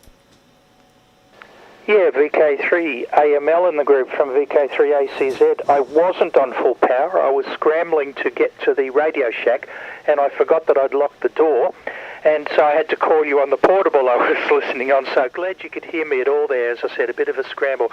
Anyway, good evening, Chris. Good evening, David, 3ECG. A good presentation had at the Sherbrooke Radio Club. I don't need to say too much about that. Appreciated hearing a little bit more of it again. Funny, I just enjoyed every time it comes up, I suppose, because my voice appears in there, and I feel rather privileged to have been such a contributor to it in that sense. A couple of things come to mind about the broadcast already. I had a bit of a chuckle when you said there about hearing on UHF-CB that the Earth's magnetic field was flipping every so often. That's about as much as I'd expect from UHF-CB. In fact, I was kind of surprised that they'd know that there was such thing as a magnetic field. Hi. Oh, I'm trying to make light of it. A few more comments. Oh, elementary, my dear Watson. Oh, different Watson. Yeah, really surprised, showing my ignorance again. I didn't realise the telephone dated to 1875, 1876. That was some fantastic information to hear. And to think that I heard a recording of Watson's voice in 1913. Just full of nostalgia for all that. And one other comment quickly, and I know I mentioned it to you on Monday night at the club meeting, but when you played that bit about being out in the W6 desert there, it reminded me I had a fantastic day on 20 metres last Sunday. Funny, there were 0 sunspots, so I've given up trying to predict propagation by the numbers. But among all the contacts I had, which was a whole heap of 5x9 both-way contacts with Europe on the long path, I also had VK2 TXM. I've got my logbook here somewhere. But he was slash Whiskey 7. He was driving 100 kilometres east of Las Vegas in his car doing 70 mile an hour on the highway with a FT891, the same mobile rig that I use for portable operation, with a screwdriver antenna on the back of his car. So impressed to have actually done that, but it sort of, you reminded me of it in a funny nostalgic way, the fact that you're out there in the American desert too. So yeah, I've had contact now with a G4 the call sign escapes me, the fellow in Blackpool on his bicycle. Now I've had a mobile contact with somebody in the States in the desert, so all good fun. Anyway, there's my initial comments out of the way. Back over to you, Chris, and we can bring Dave in or any others on the side. VK3AML in the group, VK3ACZ. I was listening for any breakers. Breakers would be most welcome. I know that we've got about, how many? At the current time, 16 viewers on the stream. Surely somebody could come up as well as our regulars. I mean, not that I don't appreciate Dave and Peter, but I wish amateurs listening on the stream would make a bit more effort to come in afterwards and just vary the input a little bit. Perhaps even Jeff 3VJS, if you can be bothered to fire up a transmitter. It's always great to hear from you, Jeff. And I know you're on the stream somewhere, so hi. Interesting about the amateurs on 20 metres. If you pick your time of day, 20 is always pretty good. I think the impression given out here is that the local activity is very low and people are more inclined to listen than to talk. So people aren't aware of what paths are open. If you listen on software-defined receivers abroad, you tend to get a much broader impression of how things are going in terms of activity, and in America particularly, there's always activity on 80, 40 and 20. Not so much on 160, not so much on 15. 15 only really at the sunspot maxima, or at very, very limited times of the day. 20 is more reliable. I think 40, particularly for Australian distances, is probably the lowest band during the day. But it surprises me that people don't realise, or don't seem to realise, that when the sunspot numbers are low, the D-layer absorption affecting long-distance communication on 80 and 160 metres is at a minimum. So 160 particularly is by far the best it ever will be for DX, particularly for grey line propagation, at times when the sunspots are at their lowest. So good conditions on 160 are the opposite of good conditions on 15 metres and higher in frequency. Yes, okay. One in Blackpool, a guy on a bicycle in Britain. Good heavens, a bicycle, and you could actually hear what he was saying. Amazing, Peter. Anyway, round to VK3ECD, Dave, and it sounds like you've had a pretty full week of it. Of course, we're all locked down again. I've got a captive audience, and every time that happens, the number of people on my stream on Saturday night rises. I've noticed the correlation. VK3ECG and the group, with a pause in case anybody else would like to break in. VK3AML. Yeah, VK3AML and the group, VK3ECG. Yes, I didn't hear anyone, so looks like it is just us again. Well, perhaps somebody else will join in a little while. Yes, I'm sorry, Chris, I missed your broadcast tonight on the YouTube, so I will have to have a look later on. I've actually just finished doing an hour on the ABC, which is fascinating. This was for ABC Sydney, using Zoom, so the nightlife program. So that was quite fun in relation to my work and things like that. So that was it went quite well actually. We had I think Michelle Laurie was there, the comedian and podcaster, and one of my colleagues, Joanna from the Institute as well. So that was a really interesting sort of evening, just talking about what we do and really talking about what people think we do and what we in fact do, and discussing some of the differences and particularly what some of the more bizarre and unusual crime TV shows tend to promote, and the differences from that in the real world. That was the essence of it. So that was quite fun. Yes, I have been pretty busy this week, I must say. I haven't got down to an awful lot of radio things, although I've been slowly putting together this little portable outfit with batteries and wiring up lithium batteries to put into a rucksack and things like that. In the past, I've actually gone up into the sort of the hill behind the pub in Warrandyte and actually done quite well, particularly as it's just getting into dusk and just with 5 watts and getting some quite good DX actually on 20 metres. It's amazing. If you just get that right window, it could be very effective even with really quite low power.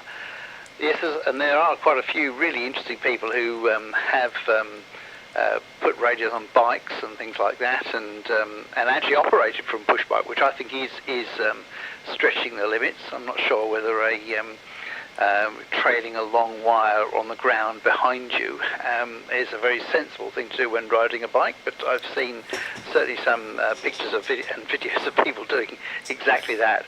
But the people who really impress me, particularly looking at some of the New Zealand videos, is the people who do the effectively really mountain climbs in both the US and so say New Zealand, and they are really very impressive, and basically taking your entire station antenna and everything in a lunchbox in your rucksack. a certain neatness to that I think is very very appealing. I wish my Morse code was a bit better though. Anyway, well, good evening to you, Peter, as well, and back to you, Chris. VK3AML in the group, VK3 Echo Charlie Golf.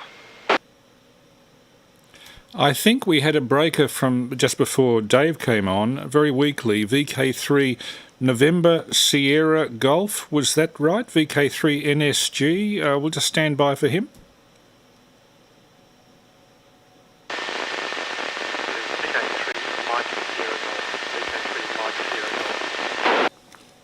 Got VK3 Mike Sierra Golf. Not a great signal. You're about strength 2, but I can understand you. Whereabouts are you?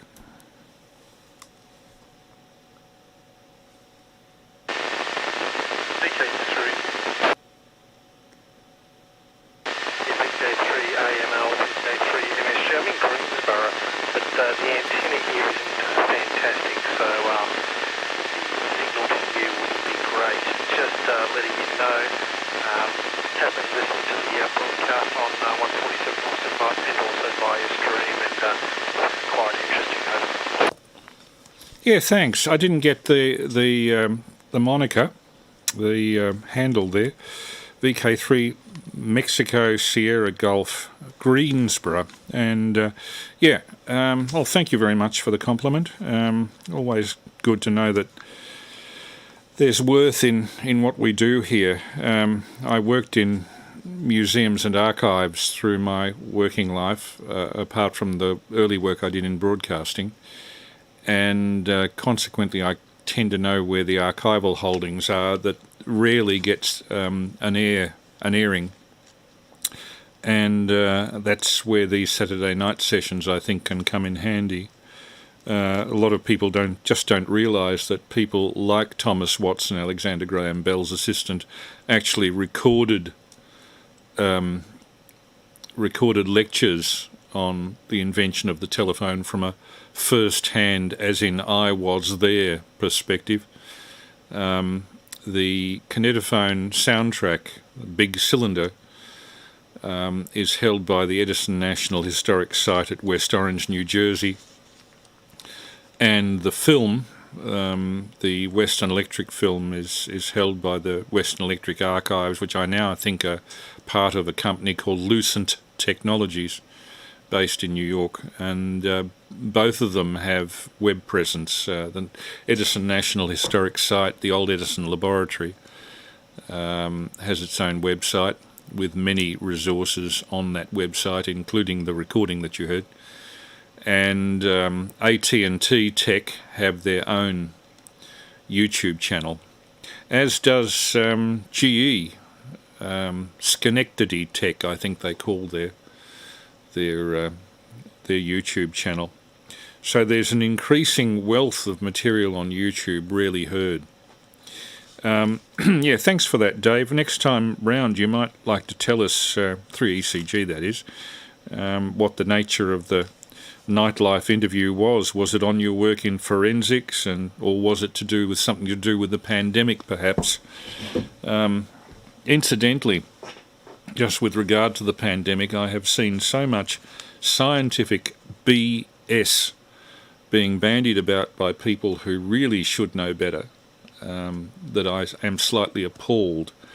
I think some of it is derived from shock jocks who are trying to twist the truth for whatever reason, commercial sponsorship or otherwise that they might have.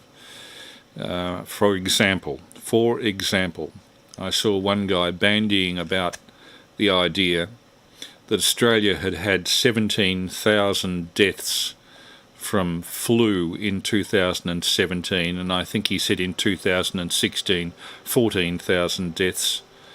So I looked up the statistics on the Australian Department of Health government website. The numbers are more like 400 to 600.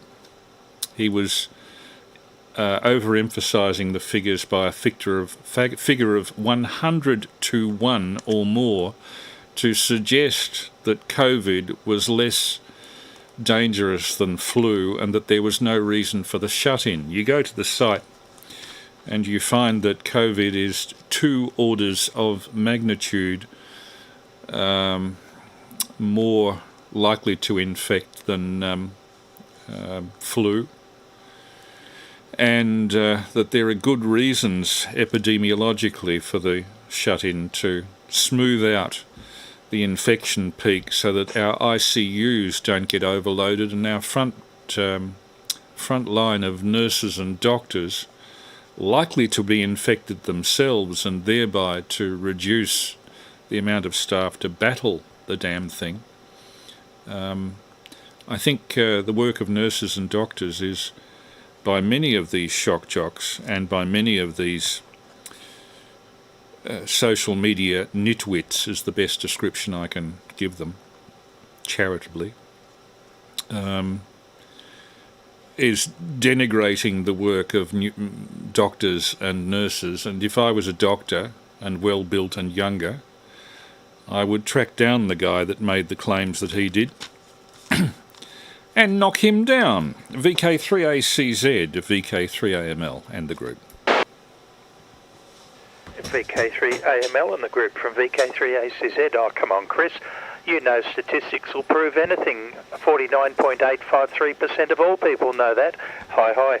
Yeah, first things first, the G4AKC, David in Blackpool, Lancashire, was the fella that I spoke to on his Treadley, and I wouldn't have believed it had I not looked up his QRZ page, and he has a big vertical whip on the back of a little trailer, on the back of a two-wheeler push bike, so there you go. And, oh, by the way, the other station in Greensboro never received any copy at all there, so I don't know if he's on low power or in a location just with a hill between me and him. David, you were... I would have liked to have heard that radio interview. I wonder if it's on delay or could be part of a podcast at all. But I'm reminded of one thing as far as TV detectives and CSI and the like.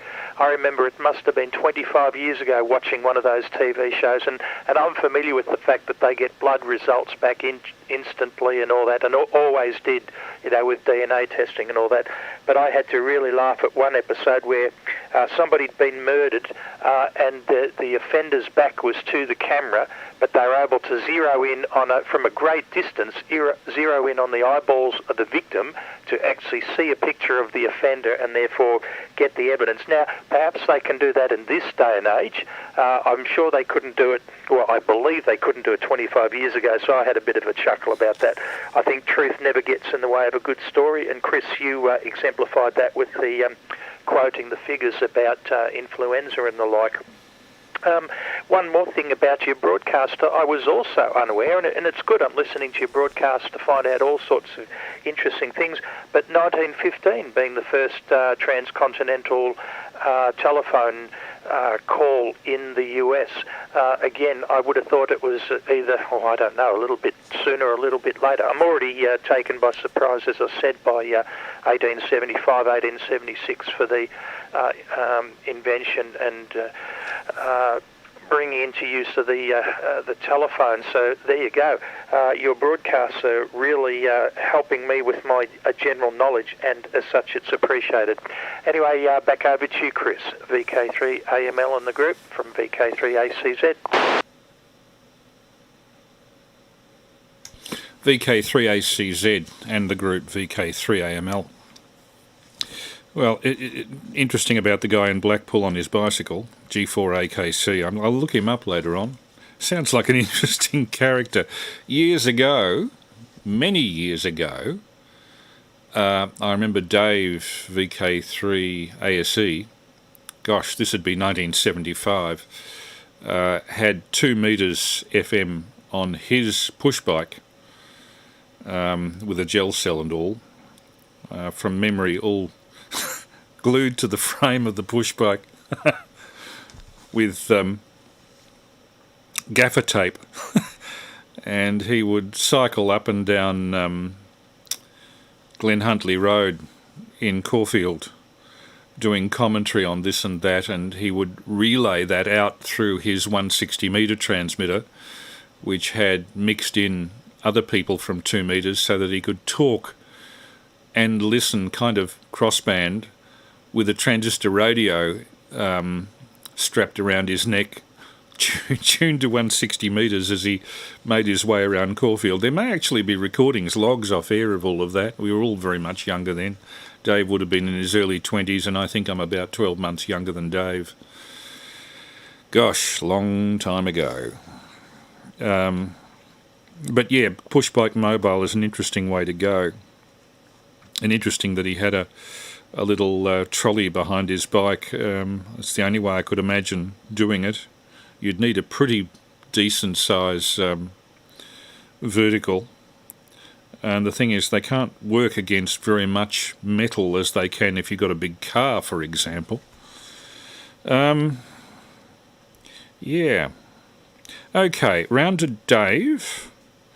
I'm just curious as to what Michelle Laurie would have done interviewing you about forensics, if that was indeed what you were talking about, Dave, or whether it was to do with something to do with the pandemic.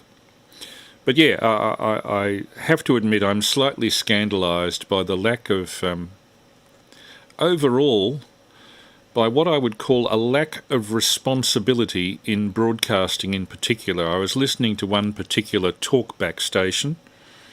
I'm not going to state which one, but you can guess which one I'm talking about. At the time, our Premier announced the snap lockdown, 4:30 p.m, and he was inciting people to... the announcer was inciting people to rebel and join the protest movement, which of course is illegal. And the thought occurs to me, ACMA should have more teeth to deal with that sort of lack of responsibility, that sort of community division, whipping up of hatred. How far does it have to go before it ends up in actual physical violence? VK3ECG and group VK3 Alpha Mike Lima. Yeah, VK3AML and group VK3 Echo Charlie Golf. Yes, no, I understand your feelings entirely, and you know, it was really interesting when you on YouTube did that piece around the regulation in the US and the deregulation and what that led to, and the, you know, what was essentially a bit of really at the end of the day a sort of commercial and infighting for audience, and if you've got a bizarre audience, you do bizarre broadcasts to meet their needs, I suppose, is one way of looking at it.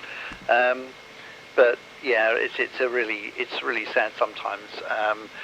Fortunately, I stay out of a lot of that because the sort of things I do and get involved with are a little bit more prosaic, and we're doing the sort of backroom work, I suppose, a lot of the time, and just getting on with the job, I suppose, and leaving the much more of that public stuff to others.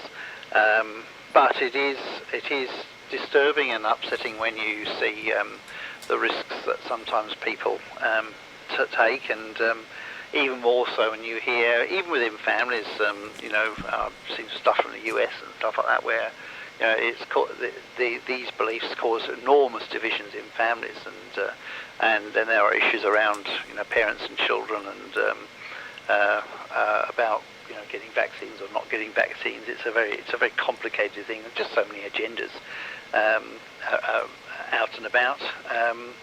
But as you say, you just got to find the facts. And interestingly, most of the facts are there if people just want to look. But I suspect sometimes they don't. Yeah, it was interesting. This is Dear and I do. Who does this? Who does the nightlife program in Sydney and for the ABC, and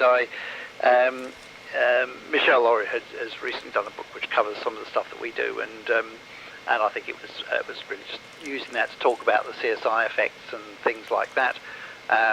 And it is fascinating, I suppose, really, what people believe and the impact that sort of American TV shows has had on people. You know, one of the things I was, you know, talking about was, you know, what is a coroner, for example, and you know, in Australia and in England and New Zealand and so on, you know, coroners are lawyers, and they're basically are magistrates or judges, different sort of judicial levels, but they have no medical background and they're not medically based at all. Some have some interesting historical background with medical professions and linked professions and so on, but they're intrinsically they're legal practitioners and not medical practitioners. And essentially, coroners in our system just gather evidence from all kinds of people, the police, engineers, pathologists, whoever it might be, to help them uncover the broad issues about what happened when a particular person died. It's totally different, however, in the US, where you have coroners who can be medical practitioners, and they can be pathologists, but not necessarily. They can be public health people, and in some counties, in some states, you'll have coroners who are just simply elected officials. So the local politician might decide, or an aspiring politician might decide to get elected as the coroner in order to get their first rungs, if you like, on the first rungs of political office, which is fascinating.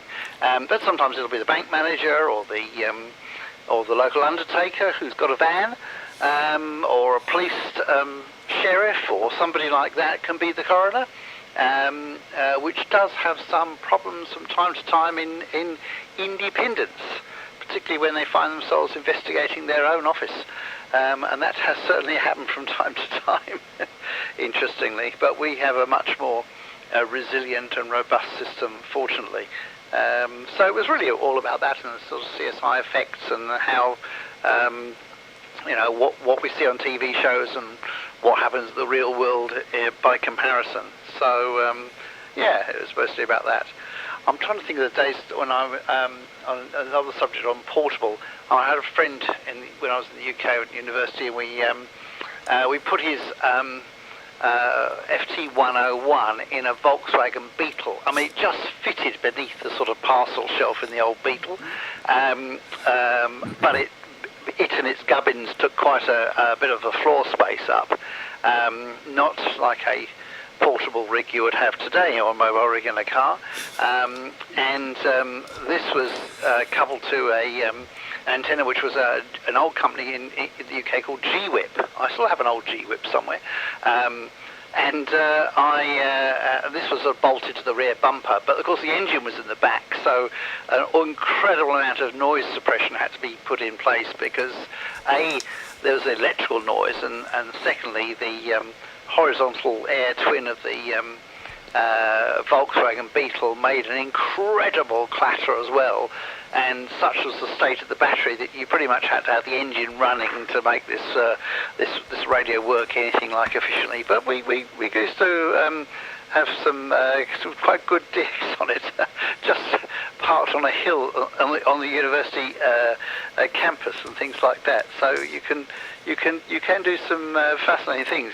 In fact, when after I came over to Australia, a friend of mine, there was a conference in Australia and some people came over, and I said, actually, I need a piece for my G-Whip, and they all roared with laughter. None of these people were radio people, and they actually at the conference there was sort of a party in someone's room, and this guy producer, David has asked me to bring over hush hush a G-Whip, and everyone roars with laughter, and he produces this G-Whip for me, and or an attachment for it or whatever, and it had a desired effect on the room.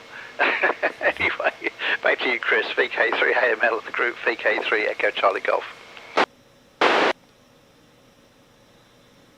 Was that a breaker there? VK3AML just standing by?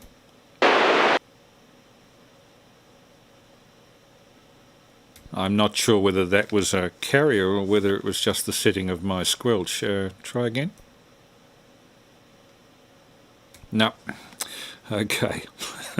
VK3ECG and group VK3AML. A number of interesting questions you raised there. As a small kid going to Auburn South Primary School in Taronga Road, East Hawthorn, in the days when people with moderate incomes could live in East Hawthorn, a long time ago, 60 years, one of the kids I went to school with was Geoffrey Pascoe, and his father was Mr. Pascoe, the city coroner. And in those days, the city coroner lived in a very modest red brick house on the corner of Pleasant Road and Taronga Road in Hawthorn, with a family of, I think, 3 kids. Jeffrey was one of the boys. I think there was a girl and another boy there. And you'd hear him being quoted whenever there was a fatality in a industrial accident or particularly road accidents, of which there were many in those days prior to the days of roadworthy certificates and when people could put any old bomb on the road. Mind you, there were a lot less cars on the road in 1960, and that's the sort of period we're talking. Mr. Pascoe would always be the one who was consulted. Very quiet man. I don't remember him saying very much at all. I knew Jeffrey a lot better. Now, the only time I've had contact with the city coroner was many years ago in the 1980s. For most of the 1980s, I was going with a Tasmanian girl who was second in charge of one of the tech school libraries in Tasmania. We went together for 8 years. Almost got married, came within a hair's breadth of it. In the end, she didn't want to leave Tasmania, and I could not pursue any career that I was interested in that state. Not permanently, anyway. Anyway, one night we'd arranged to go to see friends, Leonie, the girl, and I, at the Dan O'Connell Hotel, which has since ceased to be a hotel. I think it's now a residential accommodation or something. And it was in Alexander Parade, North Fitzroy. And as we were walking along, about 50 yards ahead, we saw this girl in her late 20s, early 30s run to the median strip, and she looked both ways very, very quickly, and unfortunately at the previous intersection, I think Brunswick Street, the lights turned green faster than she thought. She got to the middle of the intersection and was squarely hit by a car. Neither the car nor her could have done much about it, but I vividly remember her, this is a little bit sickening, going up vertically after she was hit by the car, boom, and up, went up about 8 feet, and landed on the road at the back of the car, quite dead. And Leonie and I, of course, were among the few eyewitnesses. This was at about 9 o'clock on a Friday night. And the girl's brother was in the bar of the pub at the time. He came out. What I principally remember is all the people in the Dan O'Connell Hotel, which is a folk club, fairly placid folk, all came out and helped to redirect the traffic, and all I can remember was that the people in Alexander Parade frequently were abusing the people, channeling the traffic around this girl who was literally dead on the road, while we ran for the phone and getting the ambulance. Sorry, that's just an aside.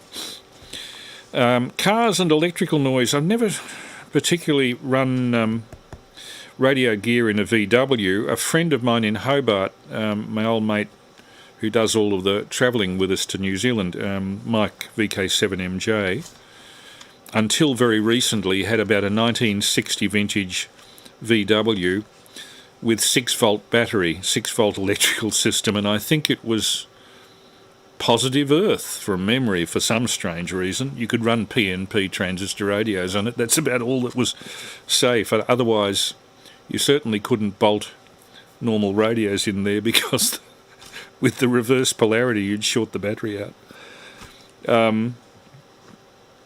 But the best car I ever struck was that girl, Leonie from Tasmania I'm talking about, had, because she lived on a farm outside Burnie, she had a diesel Gemini, and of course, being diesel, no electrical ignition system. If you want a car that's really quiet electrically, diesels are wonderful. They're absolutely silent. And I've never heard a car to beat it. I put 160 metre receiver in there, because in those days I and Tony 3AML, the old 3AML, were interested in 160, and we were trying to get Leone interested in it. Never succeeded. But we put 160 metres in it, and driving along the Bass Highway on the north coast, we could hear the guys on 160 metres in Melbourne because, of course, we had no noise. So diesel cars, it's a wonder there hasn't been more of an emphasis on them from a ham point of view. Okay. Pardon me, I have no mic kill switch. I should attend to that, make a foot switch or something. VK3MSG, I hope you're still with us in Greensboro. Wonder if you have any comments, and what's the name there? Was it Richard? I'm not quite sure. VK3 Mexico Sierra Golf, VK3AML in the group.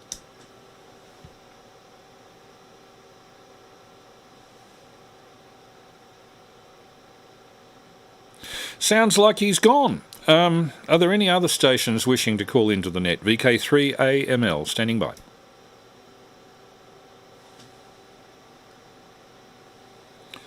Nope, it's round to you, Peter. VK3ACZ and group VK3AML.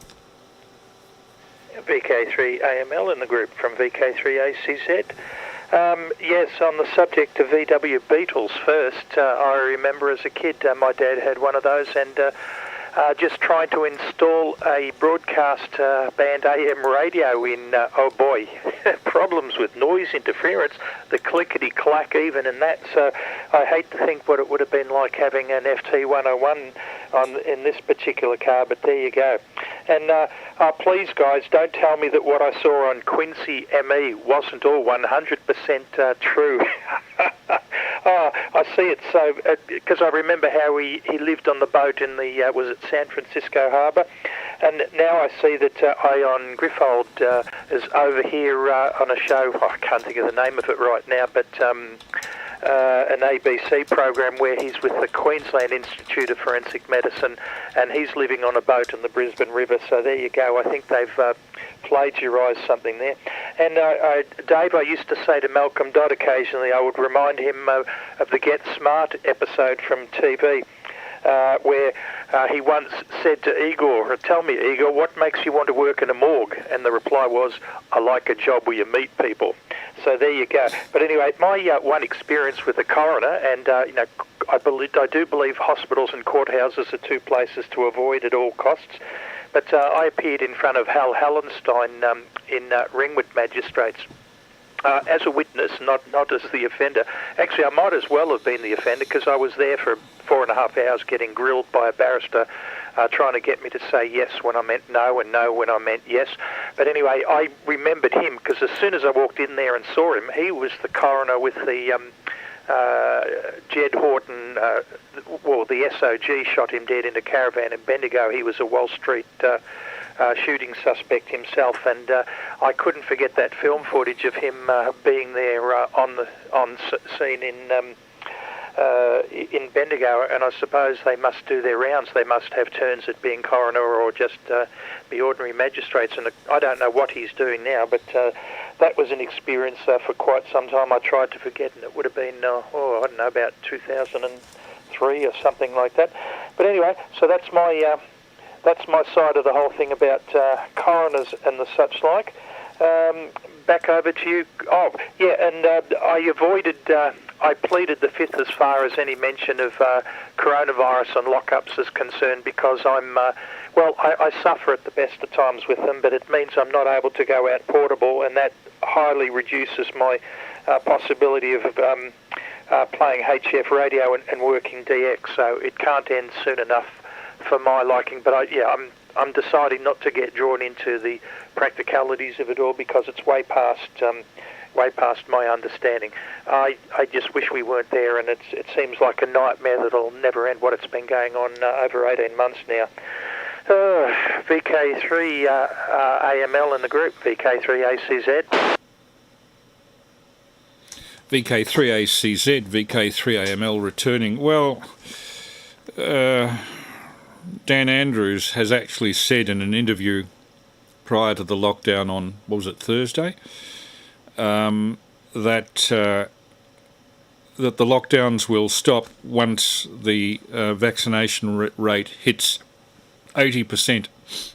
I think he's actually made that statement, and that's likely to happen around Christmas time. So we're likely to see snap lockdowns from time to time, according to need, according to when these spikes occur.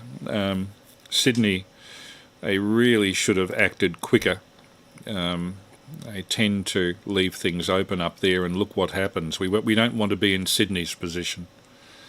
So I'm glad that I'm here and not Sydney, although how exactly the outbreak occurred on the west side of Melbourne this week suggests that somebody has crept in from Sydney somehow. There are a lot of people that have made comments on the text. Paul VK3HN says we say evening. Well, we say evening, Paul. Grant Stoll, VK3MSG it is, on the FM. He says his antenna there is not so great, hence the signal. Well, I can receive you here, Grant, but not strongly. It'd be enough to communicate with difficulty. I would give it a readability 4 to 5 and strength 1 or 2. John Young talks about the political skullduggery we've seen over the last few days. Van Dan Escobar, hey fellas, just got here, going to have to re-watch this one. Seems it was very informative as always. 20 people watching live on YouTube tonight, that's grouse, says Van Dan Escobar. Dan VK3DTM, he believes a lack of transparency is why the government has no credibility and conspiracy gets a foothold. I don't know. I look at the alternative, and I don't know why. Michael O'Brien, to me, appears to be one of those kids that had you known him in primary school, you would have pinned a sign saying "kick me" to the bottom of his very poncy blazer. But that's just, I guess, personal feelings in politics. I should be dealing with issues, not people. But the man irks me. The fact Anthony Fauci is not in jail for covering up that he funded the gain-of-function research in Wuhan, well, I don't know. I really don't know enough to comment on conspiracy theories, DTM. And John Young, aircraft engines use shielded ignition leads for that very reason. Oh, John, interesting point. Just this week I've discovered, I should have known much earlier, that the FT7900 that I've got can be programmed to receive on AM on the aircraft channels, and from what I can see, the internal design allows AM transmission on 2 metres, which I must try one of these days. Paul VK3HN has just texted, am trying to buy a bike as my old one is breaking up after a lot of use.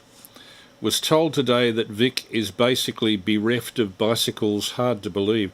Very hard to believe in view of the fact, Paul, that at the back of my house there is a bike track. That's half the reason we bought this house, so that there would be no rear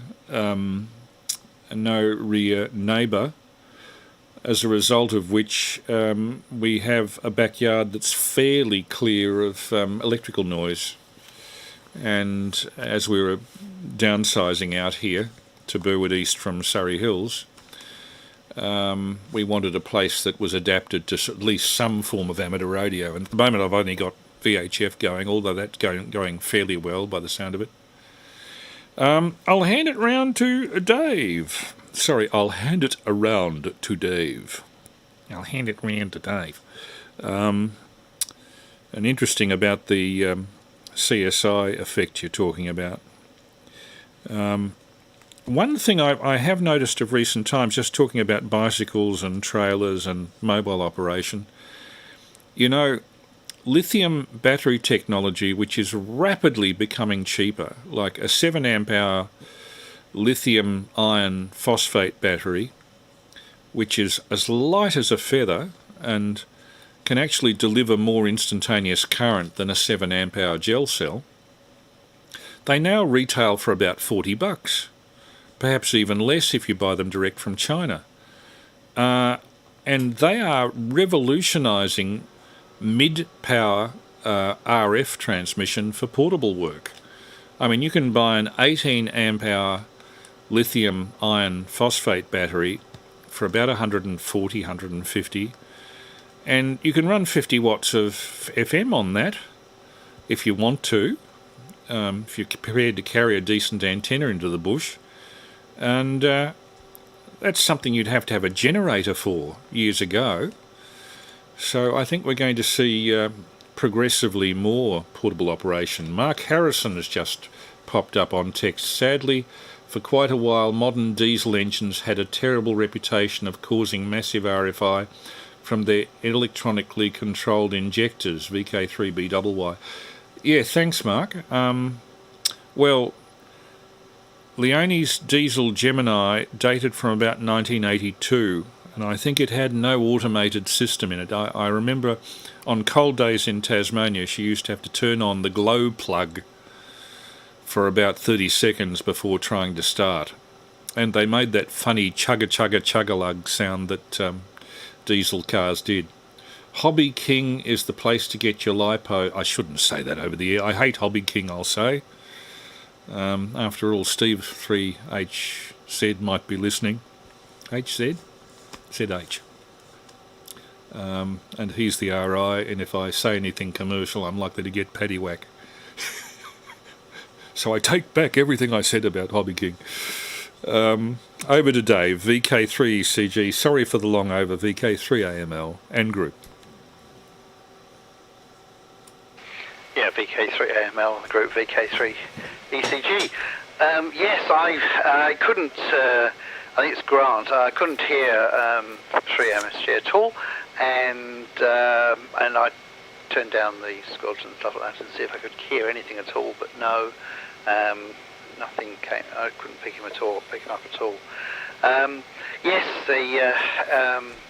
it's certainly interesting, the new batteries. I mean, I managed to find one that's used for motorcycles, so it's a sort of like, I think it's about a 3 amp, but it's as light as a feather. So I've just been fiddling around at the moment, trying to make a proper power lead for it so I can charge it up easily and then put it into a little backpack. And the 7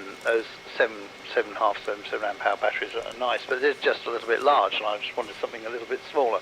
And this was it. I can't remember what it was now, but it was, you know, as you say, sort of $30, $35 or something like that. They've come down incredibly in price recently, which is great, and really gives you some options now. No carrying heavy gel cells around, but there we are. Yes, Pascoe. Now that you see, I have never met Harry Pascoe, who was the coroner, but his name is mentioned in dispatches, if you know what I mean, around the traps, and I think he was the coroner who dealt with the Westgate Bridge issue and in the 70s and so on, and but his name is certainly mentioned around the court from time to time. And yes, Peter, Hal Hallenstein, I worked with Hal for many years actually, and yes, he was he was the first of the state coroners actually in Victoria, and he was a magistrate and appointed as a coroner, and at that time the coroner's court came under the magistrates' court. That changed in more recent years, and the coroner's court now is an independent court separate from all other courts, whereas in some states around Australia it's still part of the magistrates' court, but it's now separated. So yes, when he left the job, I think he went back to being a magistrate, and I think yes, he was I think worked in the sort of Boronia Ringwood area. I'm sure he was in that sort of area in that court. So yes, he would have. I'm sure he was an interesting character, and certainly had quite a good time working with him. Actually, he was really very straightforward. You knew exactly where you stood with Hal Hallenstein, and he was and he was a very strong. Force, if you like, to be reckoned with within the within the jurisdiction. He really renovated the old coroner's roll, which has been a little bit derelict, I suppose you could say, as was the building, and he brought it up to sort of a modern period.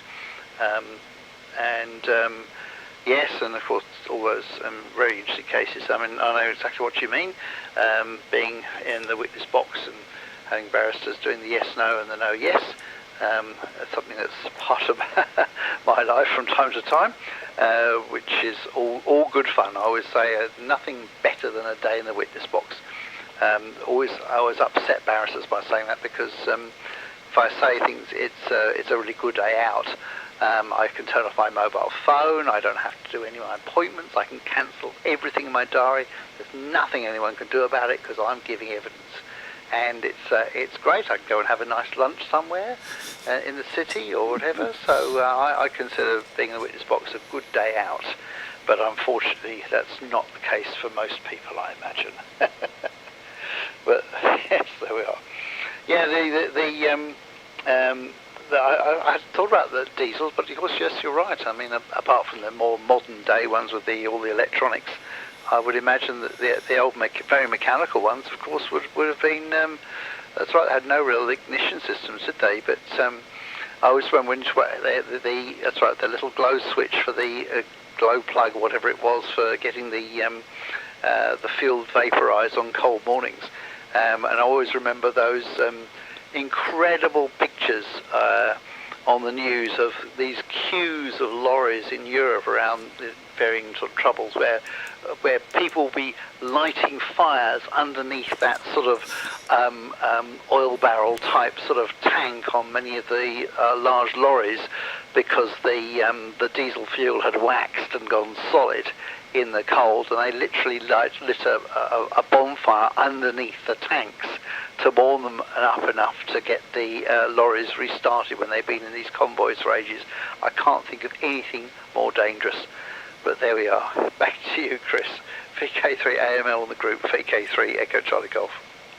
VK3 BJS. Ah, Jeff, nice to hear you there.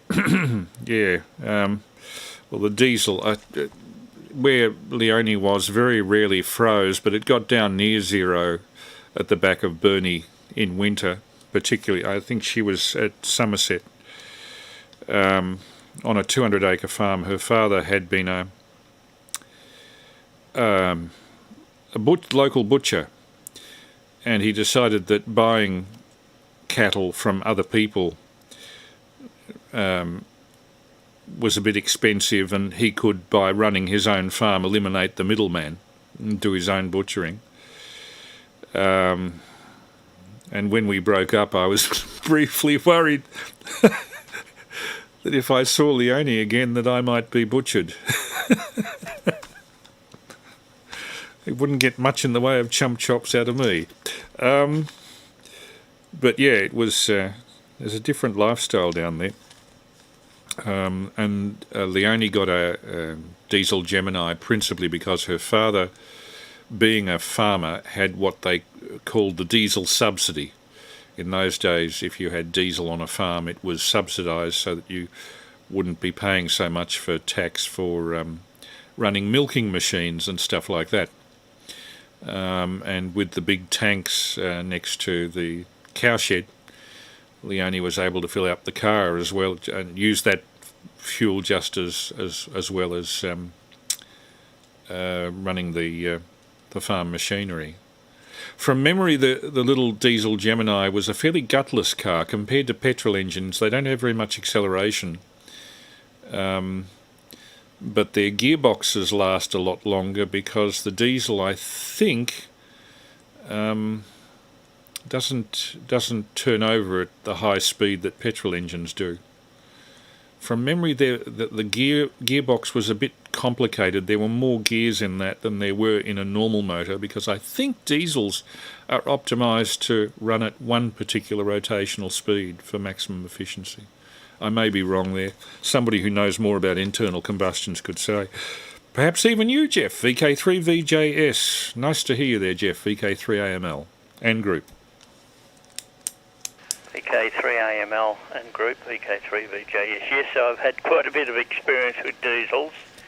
And as you know, my current vehicle, the Land Cruiser, is a diesel. But they've come a long way, Chris. Mine is in a direct injection, and it does have glow plugs, but you don't have to heat them up. They're virtually, once you turn the ignition on and watch a little light, it goes out within a few seconds. And being direct injection, it starts straight away. It's not like the earlier model I had, a 78 model, that had another glow plug in the dash. And if you were a cigar smoker, well, you could light your cigar on that indicator on the dash. And I think it used to draw overall, the injector's about 60 amps. And then she'd grind and cough and splutter and blow smoke rings, and then she'd burst into life. But that's a thing of the past now with the new diesels. And no interference, you're quite right. The only interference that you might get is from the alternator. And I was getting a lot of interference from the high-powered Cree riding lights that I put on the bumper bar. They were completely unsuppressed, and they were making a hell of a racket on 11 metres, possibly the noisiest part of the band. So I've had to disconnect them at the moment until I can pull them all apart and put .47 ceramics across them. But it's a bit of a job, but I'll get round to it one day. Volkswagens, they're useless blasted things. They were 6 volts. There was a battery place out on Burwood Highway in, what would you call it? I don't know what you'd call it out there. It's not quite into Lower Gully. Blue Star Batteries, who used to make 8-volt batteries, especially for Volkswagen Beetles. And he'd adjust the regulator, of course, and that cured a lot of the starting problems and a lot of the poor lighting that they were known for, Chris, the old Volkswagen Beetle. And I had 16 years, I think it's Dave and Chris, driving a fuel tanker for an earth-moving company in East Moorabbin. And some of the old diesel engines got quite obstreperous on a cold morning. And you had to jump start them and put Aerostart in them. Some of them even had a plug on the inlet manifold where you could stick a blow lamp if you had one. Usually it was a bit of wire with a flaming piece of rag soaked in petrol. You'd stick that in, and that would help. The old girl would fire up and blowing smoke rings and knock and rattle and carry on, and then she'd finally burst into life. And some of those machines, Chris, came from the McDonald family, McDonald Rollers, namely Randall's, 3RM's family. They were into those McDonald rollers. So I've never forgotten those things, and I've never let Randall forget about it either. But we always got them going with strict instructions to the operator not to turn them off until knock-off time. So, and positive earth vehicles. Well, when I got my first decent fuel tanker, which was early in 1966, after I wore out the old flathead Ford V8 tip truck, that was a pretty rough old fuel tanker, they bought me I think it was an AB 150, and it was all fitted out by Mobil with fuel pumps and reels and gauges and tanks and everything. And they delivered to me as positive earth, and it came from Dandenong. I could never understand why a truck made in Dandenong would be positive earth. And of course, all my radios, the CB and everything, being the first truckie in Australia to have a CB in his truck, this was in early 1966, I had to, I don't know where the idea came from, but I reversed the battery, I made it negative earth, I shorted across the B and F on the regulator, which was mounted on the firewall, so that changed the residual magnetism or the polarity of it. I changed the wires on the ignition coil, and changed the wires on the amp meter, so it was actually showing charge. And I pulled out the old valve Vinton and reversed the polarity plug from positive earth to negative earth. And then I proceeded to install my car radio and CB and everything in the truck and ran it practically into the ground until they then got me another one which had a Perkins diesel in it, which was negative earth. So there you are. I've been right through the gamut of obstreperous diesel engines, positive earth conversions, etc., Chris. Enjoyed the program tonight immensely. And I must, 1 minute, 2 minutes past the butching hour. I don't get out of here, my carriage will turn into a pumpkin if it hasn't already. VK3AML in the group, VK3VJS. Yeah, good on you, Jeff. Interesting about all of that. And I remember you showing me how the Cree headlights in your diesel vehicle, when you switch that on, just the whole of upper HF turns to crap. Hiss and crackling and Christ knows what else. The VWs almost resulted in my expiration back in 1979. A girl I knew then, I was going to show some people at the South Australian Museum a machine I'd built to electronically transfer cylinders to tape in those days. This is set in 1979. And this girl, I think, was a bit interested in me. I was reasonably good looking as a young bloke, but I wasn't interested in her. I had my eyes on one of her friends, which never came to anything. But she drove a Volkswagen, and we got to... It was hot. It was the summer of 1979-80. And we got to... I'm just trying to think of the name of the place. Robe. We were about 10 or 15 kilometres out of Robe, and the VW dropped its fan belt, which meant that it no longer had any cooling, because they're air-cooled engines, which is bad news in a VW. If it drops its fan belt, basically you stop and you don't start because the whole thing's going to seize up. So she looks at me and she said, well, take the snapped fan belt out. You're going to have to walk into Robe. And so in 103 degree heat, I walked 15 kilometres into Robe. I didn't have a hat on. I was burnt to a crisp. The people at the local garage in Robe, the first one I came across, I looked like I'd been crawling across a desert on hands and knees for 15 days. Pouring with sweat, burnt to a crisp. They took pity on me, and we got a new fan belt fitted by the guys coming back with me. But I've never been back to Robe since. I had pox on the place. And I haven't seen the girl since 1979, so it sort of says something about that whole trip. I did get the job at the South Australian Museum for the 3 months that I was working on that cylinder collection. But oh God, what I had to go through to do it. I'll just see. VK3MSG, are you still with us, VK3AML?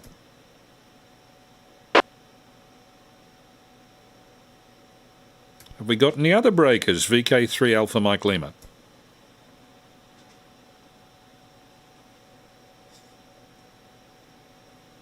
No, doesn't seem like it. So it goes back, and thank you to Jeff3VJS. Oh, Jeff, just before we move on, you're talking about big batteries. One thing I do remember about Leone's diesel Gemini is it had an oversized lead-acid battery,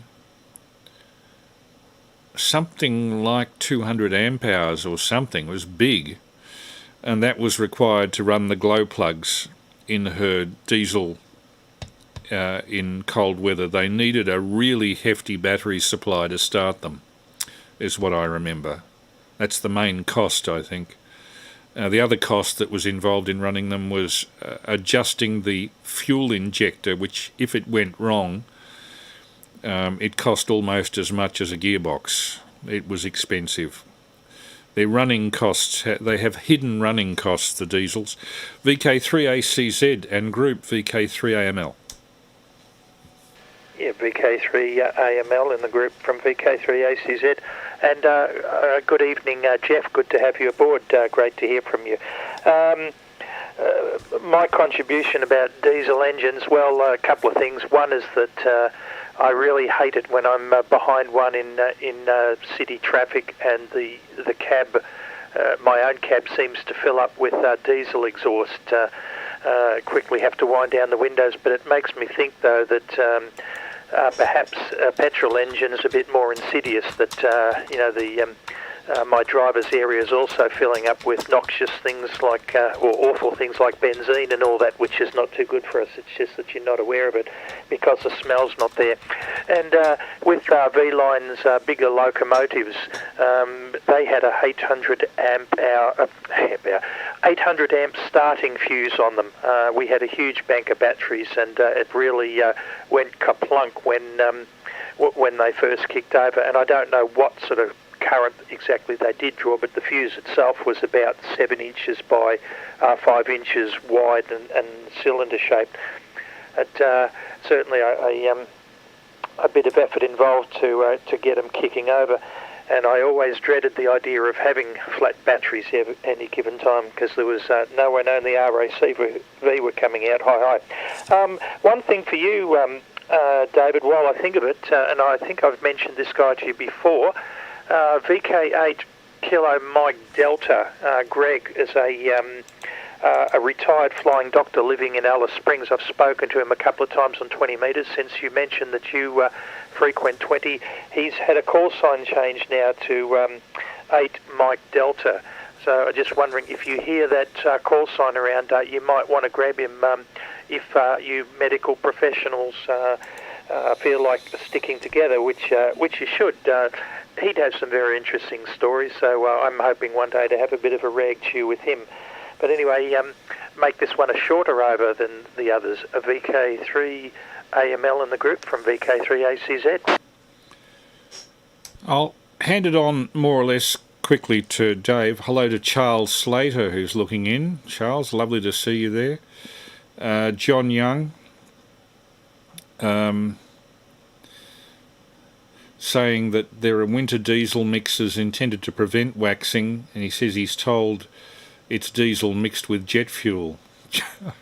Struth. And that Aerostart you're talking about, Jeff, VK3VJS, is that the same as the famous Wins Start, you bastard? And I'm not joking, it is actually called that. Anyway, on to Dave, VK3ECG, VK3AML. Yes, VK3AML, the group VK3ECG. And good evening, Jeff.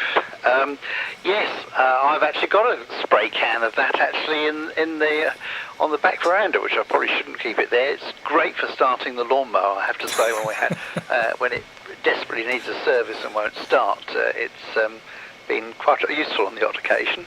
Very useful can to have around. Yes, the Beetles and fan belts and things, that's right. There used to be actually a supercharger you could get for the Beetle, which actually ran off the fan belt. It was a new size fan belt, and it basically went round another pulley, which was the supercharger. As to its efficiency, I don't know, but they actually did. Can't really believe they used to supercharge Beetles, but they did. But I learned to drive on a 6-volt Beetle that was actually, I think, 1 year older than I was, it was an extraordinary machine, and the running board used to fall off occasionally, and not only was sometimes the fan belt an issue, but the interesting issue was the clutch cable, because of course the gearbox and clutch and everything were at the back. Pedals are at the front, and so you had to have this in a long clutch cable that ran down the tunnel, effectively, and literally had a little eyelet at one end which clipped over a hook on the back of the other side of the pivot of the clutch pedal.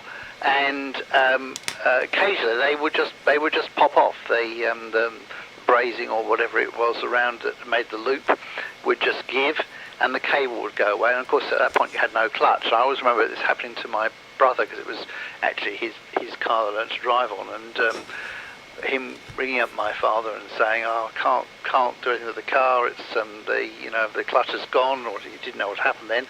My father sort of got out of bed, a bit annoyed, and drove over with my mother, and she drove back, and he just got in the Beetle and drove it back without using a clutch, going through all the gears, just by revving the engine. And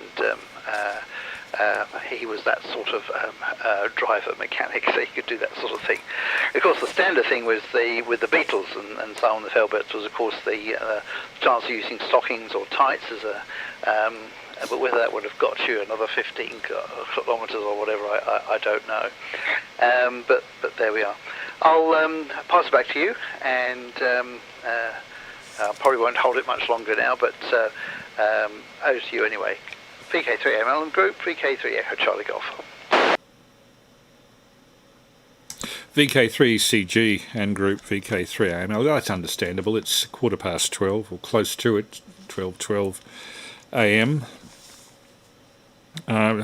Curious to know that you were running on a Beetle, obviously in your early days in Britain. I'm just curious to know what proportion of British cars were VWs, whether there was any import restriction on them for encouraging British manufacturing. Leyland and what would have been around in those days, Daimler, Morris, all of those brands, and the one that everybody in Australia winces at if they had experiences of cars in the early 60s, late 50s, the Hillman. There is actually a Hillman car club in Melbourne, so there are some people that actually worship mediocrity as far as I'm concerned. God, I hope nobody's on the stream as one of them. The other thing I remember about the Beetle that my friend had is it had a trafficator, a little sort of a light that flipped out on an arm that would save you putting your hand out the window in the early 60s when that was required. Jeff might be able to tell us when the hand out the window as an indicator of which way you're going to turn ceased, but I remember my parents doing it, so it must have been early 60s that no longer was required. But this girlfriend's car had a trafficator, and it used to stick on the left side, on the passenger side, so every time she wanted to turn left, she'd say, "Right, get ready, switching trafficator on now." And when she said now, my cue was to put my hand into a fist and thump on the side of the car between the front and back door, which would force the trafficator to flip out. And sometimes it went at 45 degrees and sometimes at 90, and occasionally it used to hit people if they were walking close to the car. I wonder how many cars had that. They must have disappeared out of Beetles, I think, sometime in the 60s. I know that the 6-volt didn't last through the 60s. I think by the end of the 60s, the Beetles, unless I'm mistaken, changed to 12-volt and became more standard. Well, VK3MSG is not there. Let's see if VK3VJS is still around for perhaps a final. If not, we'll hand it round to Peter again. VK3VJS. Are you still there, Jeff? VK3AML. Yes, I cannot get away, Chris. It's been very interesting. Can't tell you when they were made illegal. Putting your arm out. But I know on one of the fuel trucks, I had the mechanical arm. That would go right out. And it had a little button in the middle. You pull that up to it brought the hand up to a vertical position at stop. And it had reflectors on it too, if I remember rightly. And then, of course, once you were starting your turn, you'd let it go and it'd go clunk on the door. Well, over a period of time, it used to wear through the paint and probably make a hole in the door. But one of my first cars, I think it was my second car, was a 1936 Vauxhall. Now, it was a limousine. It wasn't your typical little English boxy Vauxhall. This was, as I said before, a limousine, full size. And the body was made by Holden in South Australia, 1936. It had a big 6-cylinder overhead valve motor in it, and it was 12 volts, 1936. So that was good. That got loaded up with various valve radios, Chris, and converters for different frequencies, which we won't go into here, of course. But that was a great vehicle, that. Only one problem, it used to fuel pump would vaporise. Until I went to the wreckers and got a Lucas electric pump and plumbed it in, that put paid to the vaporising. But that, I put a couple of batteries in that. I was always a great one of putting in 2 batteries, one for the car and one for the radios. And when I got rid of that, I had a Hillman Californian. Now, they were a 2-door car, and I forget what year it was. It would have been in the 50s. They had a wrap-around rear window. They were quite a sporty little thing. I think they were bought out for the American market. That would be quite a collector's item today if we still had it.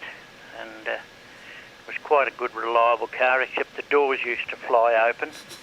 I couldn't afford the door catchers, they were too expensive, so I just put pad bolts on either side. That stopped the problem. But that was loaded up with batteries and radios, and for some reason it had a hole in the middle of the roof. I don't know why. So a 2-way aerial went on the top of that. I was working in conjunction with a towing company, and I got an old AWA radio and put it in the boot with remote control. Got the crystals cut for it and everything, and it was the courtesy car for a towing company. And then when I got rid of that, I got an EK panel van. So that was much the same, Chris. It had 2 big tractor batteries at the front, either side. And if I remember rightly, I made up possibly the first battery charging splitter out of, it was in radio, television and hobbies. It consisted of 2 alternator diodes in a heat sink on an insulated board, and you ran the wire from the regulator to that, and then from each diode to the batteries. But you had to tickle the regulator, and because there was a 1 volt drop across the diode, so you had to adjust the voltage from the regulator, and that ran for years and years, no problems at all. And I was running all sorts of radios off that, Chris, valve and you name it, and I probably still have that, and unfortunately it suffered from rust, and all the subframe underneath came off in my hand one day when I pulled myself under the car to do an oil change. So that was the end of the panel van. That was stripped and ended up down the springy tip. And I had the Toyota by then, the first petrol Toyota, so I wasn't really fussed about it. But never mind. It was good days. But we've had 3 Toyotas, petrol, gas, diesel, and now this latest one, which I've had for 21 years now, Chris. I got that in the year 2000. Golly, time flies, doesn't it? And it's only done 266,000 Ks. So the engine really, for a diesel, has only just run in. And I give it regular oil changes, filters, all that sort of thing. There's plenty of room to climb in underneath and drop the oil. I'm quite used to doing that, Chris. So, Service is the main thing with diesels. Service. Buy clean fuel and keep it clean. That means filters, etc. I've got 3 filters in line on mine for fuel. I've got 3 batteries in it, 2 spares, and 2 fuel tanks with a total capacity of 180 litres. So I'm dragging a bit of weight around, and then there's probably 100 kilos for me as well, and all the radio equipment. So the poor old Toyota knows it. Anyway, I've got to go. I need my beauty sleep. So I'm going to say good evening to everyone on the channel. Or good morning, I should say. And thank you again, Chris. It's always great to see. And I watched it tonight without any dropout because the tablet now is hooked into my NBN through Wi-Fi, which is real good. I don't get any dropouts now or anything, and loads very quick, so I'm really happy with it. VK3AML in the group, VK3VJS. Good morning all.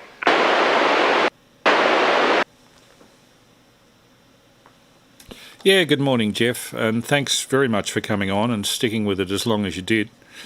Very much appreciated. Interesting you talk about the Vauxhall limousine. I was taken to the 1956 Olympics as a kid of just 3. I was just 3 years old at the end of the Olympics in 56. And I was taken in a Vauxhall that was owned by Mrs. Thompson down the corner. Her son Keith was the same age as me. He had a younger sister Sally and an elder sister Heather. And we were all sort of infant to toddler level.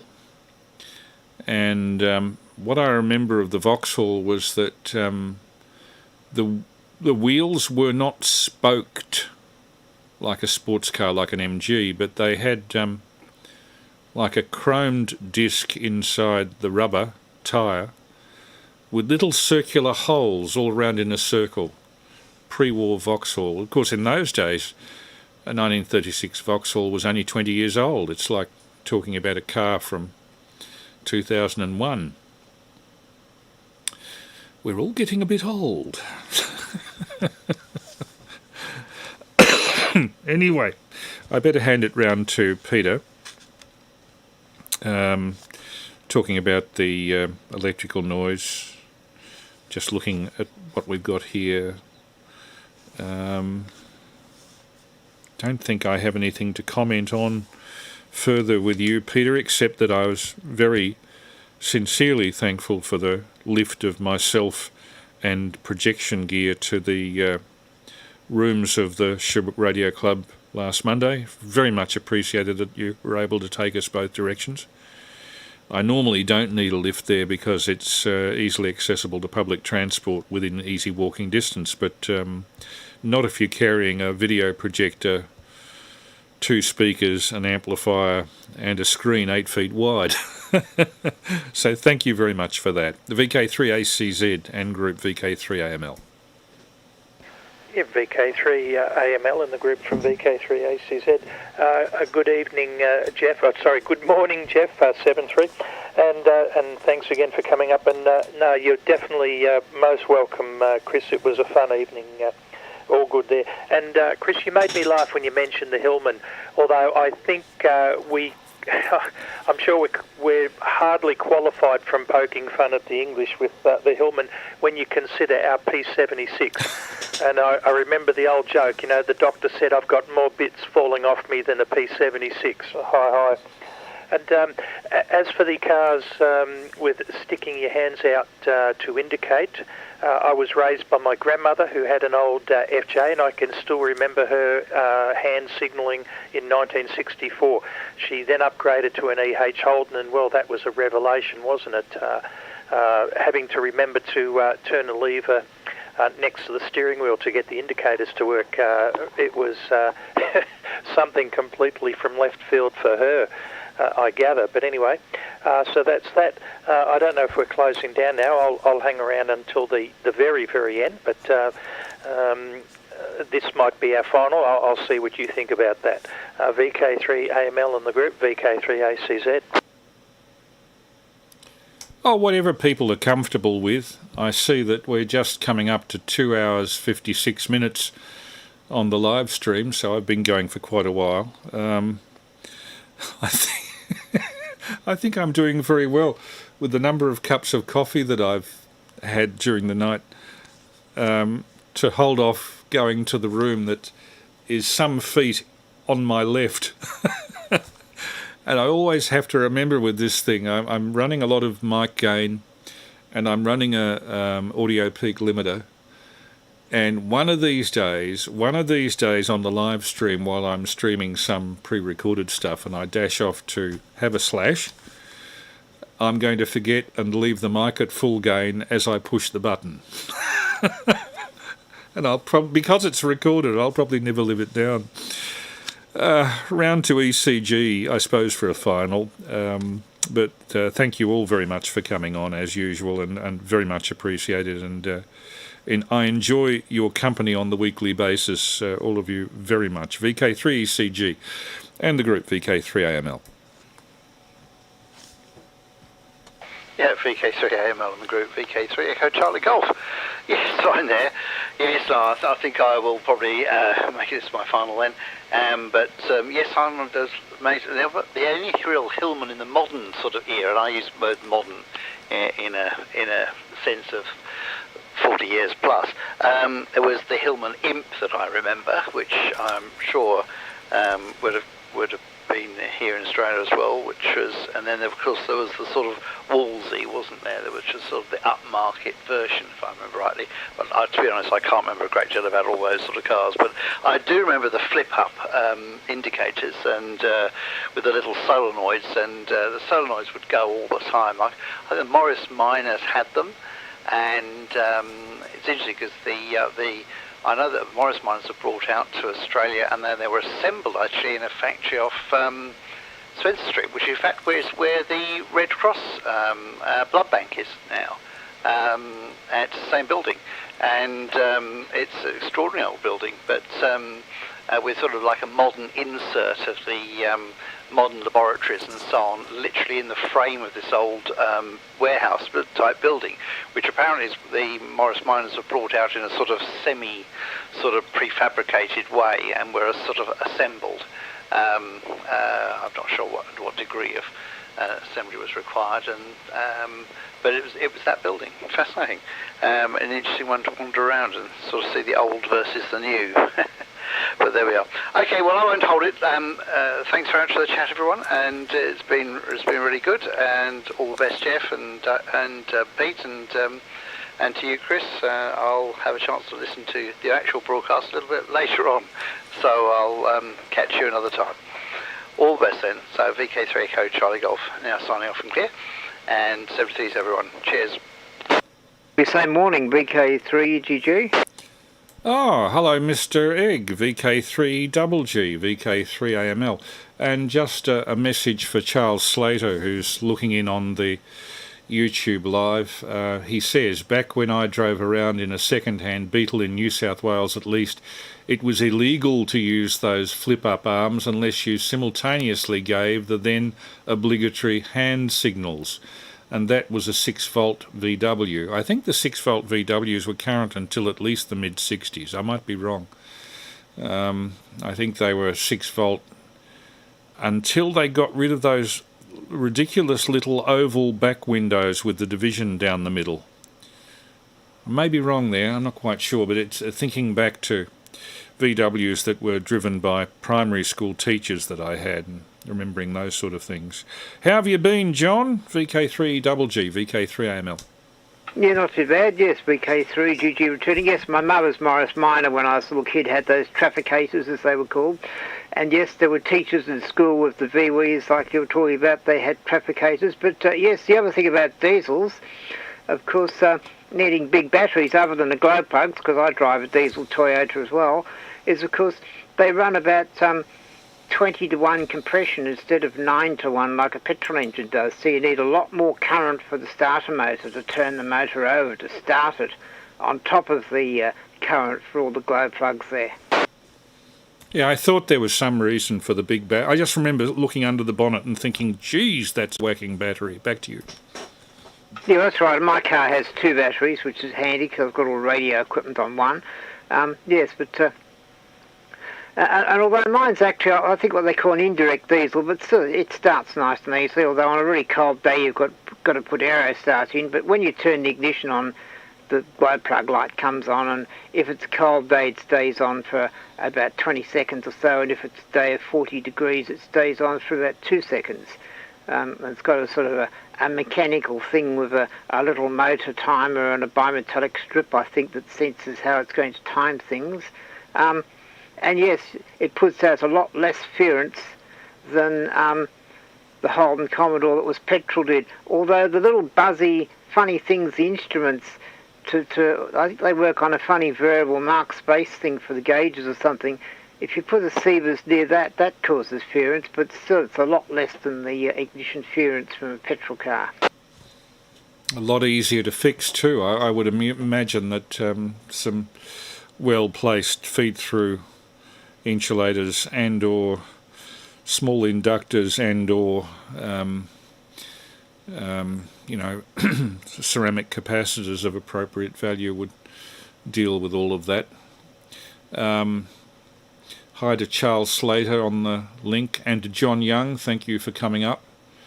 Charles is up Wollongong way, I think. Oh no, he's moved to Bowral. So some people are looking in from interstate. We had a peak of 21 viewers, and my goodness, I'm just looking at the statistics here. In the course of the night, 83 different people have looked in. Holy moly. And the average watch time, 32 minutes. So people pop in for a look. It's kind of like a new form of broadcasting, really, isn't it, John? Anyway, Peter has signed, Dave has signed. I suppose you to tie the ribbons, Mr. Egg. VK3G, VK3AML. You're right, oh yeah, because I was listening. I didn't turn on the YouTube anyway, because I've got cat being a nuisance now. I'll say morning, I just thought I'd quickly drop in the comment. I was going to say good day to Jeff Sylvester, but I didn't get on in time. I'll stop it. I don't, well, we've still got audio now, because the cat's walking across the mixer. Here we have, righto, yes, okay. Yes, so at least it didn't push the faders down. But yes, okay, righto, we'll say morning then, and it's all been quite entertaining, and catch you later on. Okay, John, thanks very much for that. And thank you to the many people who have tuned in on the YouTube Live. If anybody wants to look at the last couple of minutes, not that you'll see anything more than an old fart wearing headphones and a red jumper, you can find me by Googling VK3AML 7 August 2021. And that will take you to the YouTube live stream. We're running this at 720p, 30 frames a second. I can't put it on 25 frames for some strange reason. This is the default with OBS software. And we've had, I'm just looking at the stats here, I think dropped frames have amounted to 0.5% through the night. So probably there'll be a couple of little hesitations here and there through the 3 hours, but nothing to speak of. Generally, the audio stream, which is 41 kilohertz mono, should be undisturbed. And it's mostly the audio that I'm concerned about through the YouTube stream. It should be reasonably flat audio. I'm using an AKG D880M mic. Behringer mixer and a Behringer audio peak limiter with a little bit of equalization to run through to the voltage controlled oscillator of the FT7900 radio, which is on my right. I'll just check that it's drawing the right current still. Yep, 7 amps, that's about right for 50 watts.